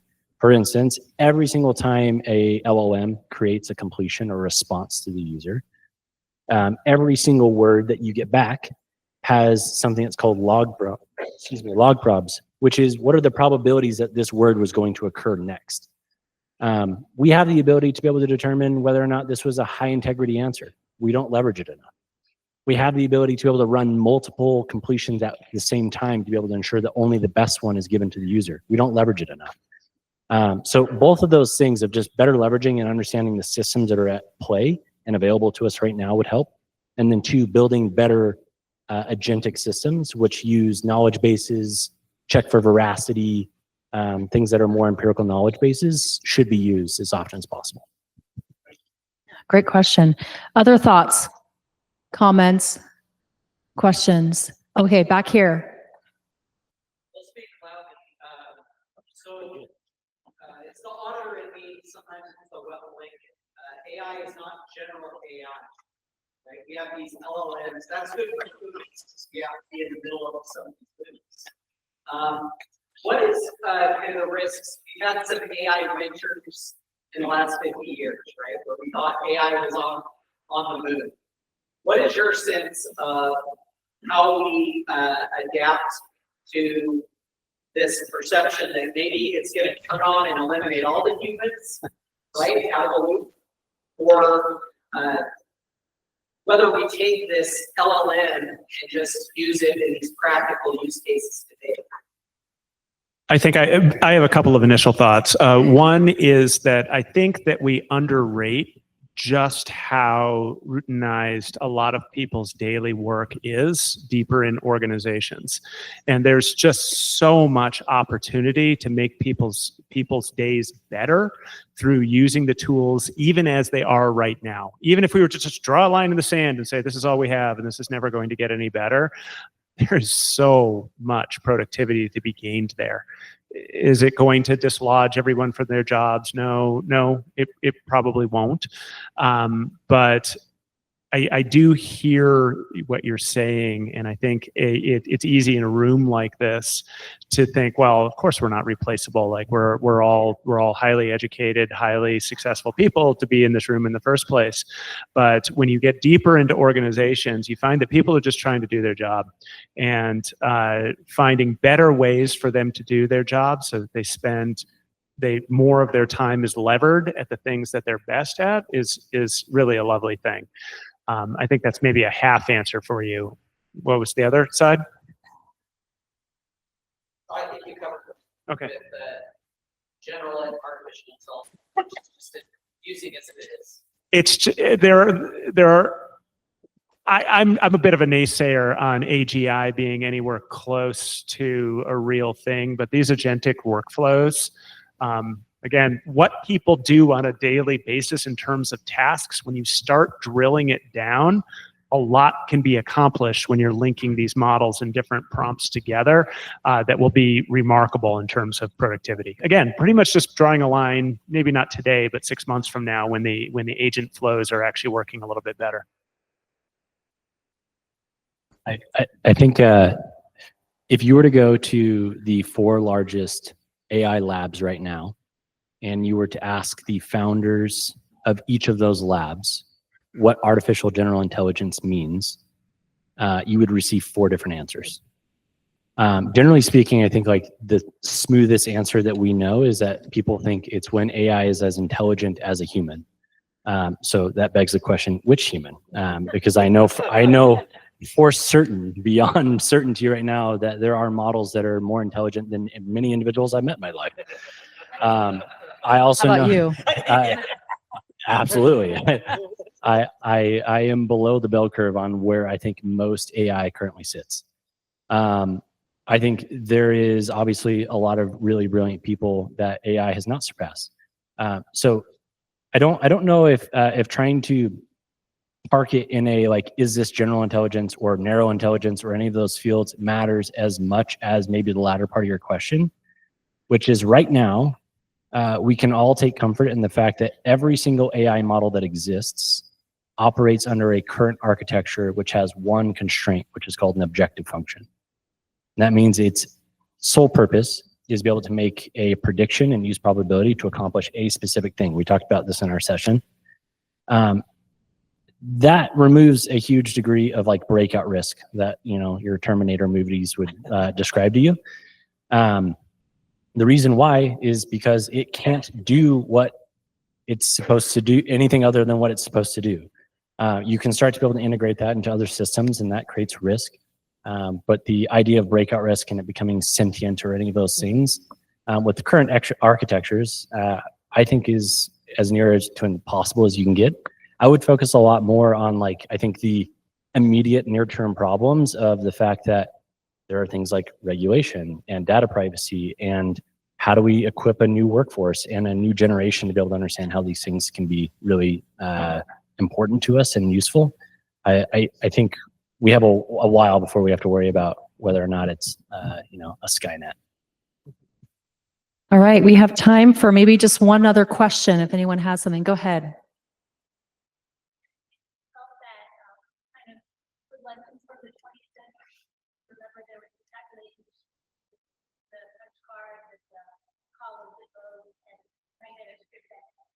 I guess it basically became IBM.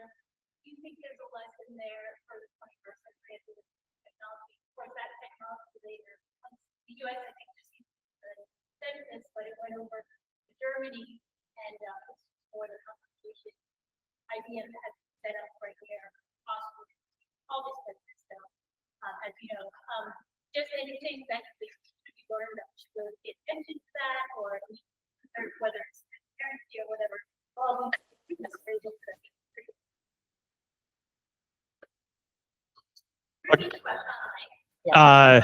It's lessons learned from previous, what I would call super cycles. So trends of major technological disruption, and how can those lessons be applied to what we're about to be going through or will be going through over the next decade.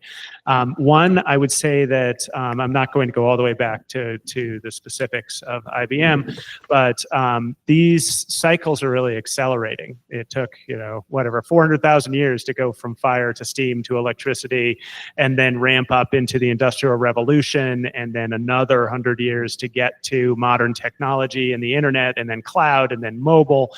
And each one of these was denoted by a lot of disruption, and people saying, hey, there's going to be a great dislodging of people. What do we do?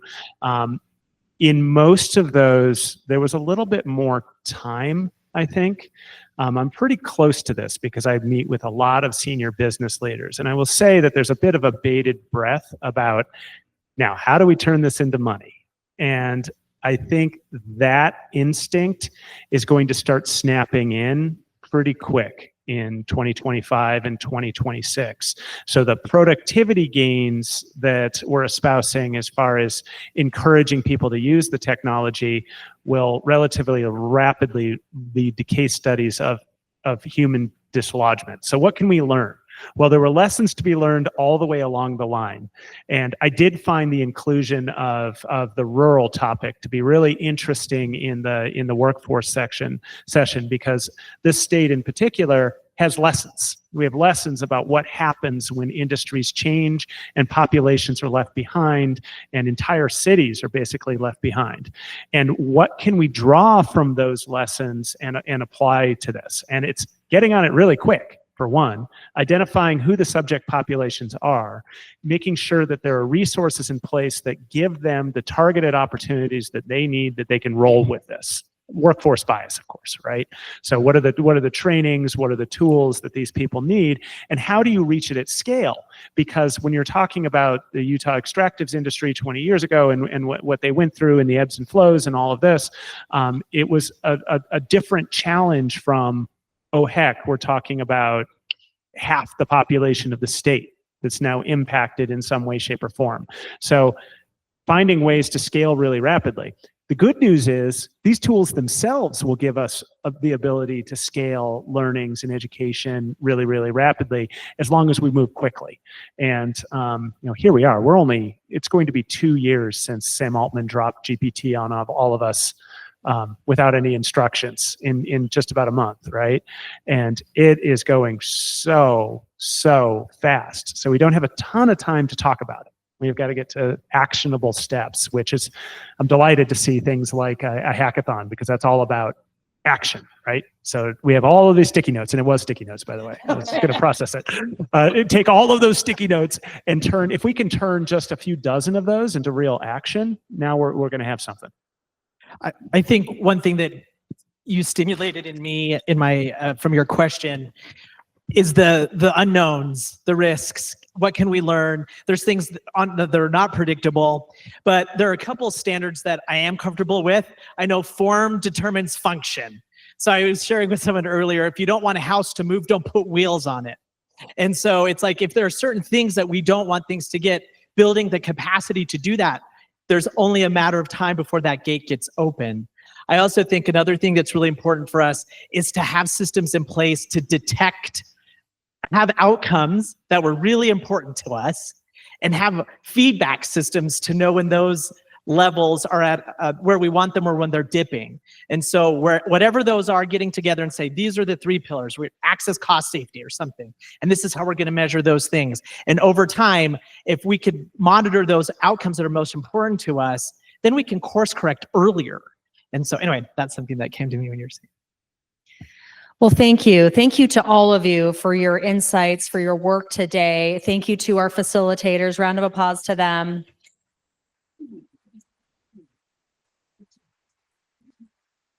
And I really do believe that these are the kinds of conversations that will continue to keep Utah at the forefront.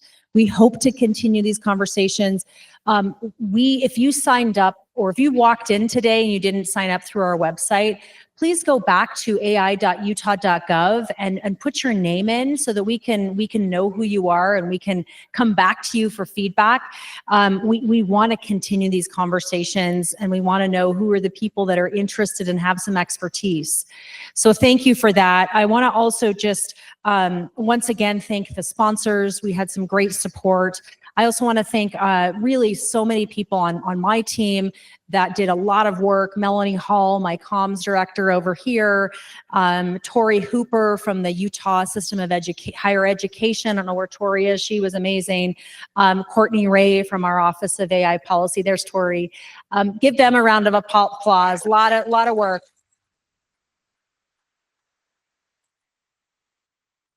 And then just wanted to let you know, we'll be sharing out the post-session recordings so you can have access to those. And we'll be sending around a survey as well. So anyway, thank you so much. Enjoy the rest of your afternoon. And we appreciate all you've done for us today.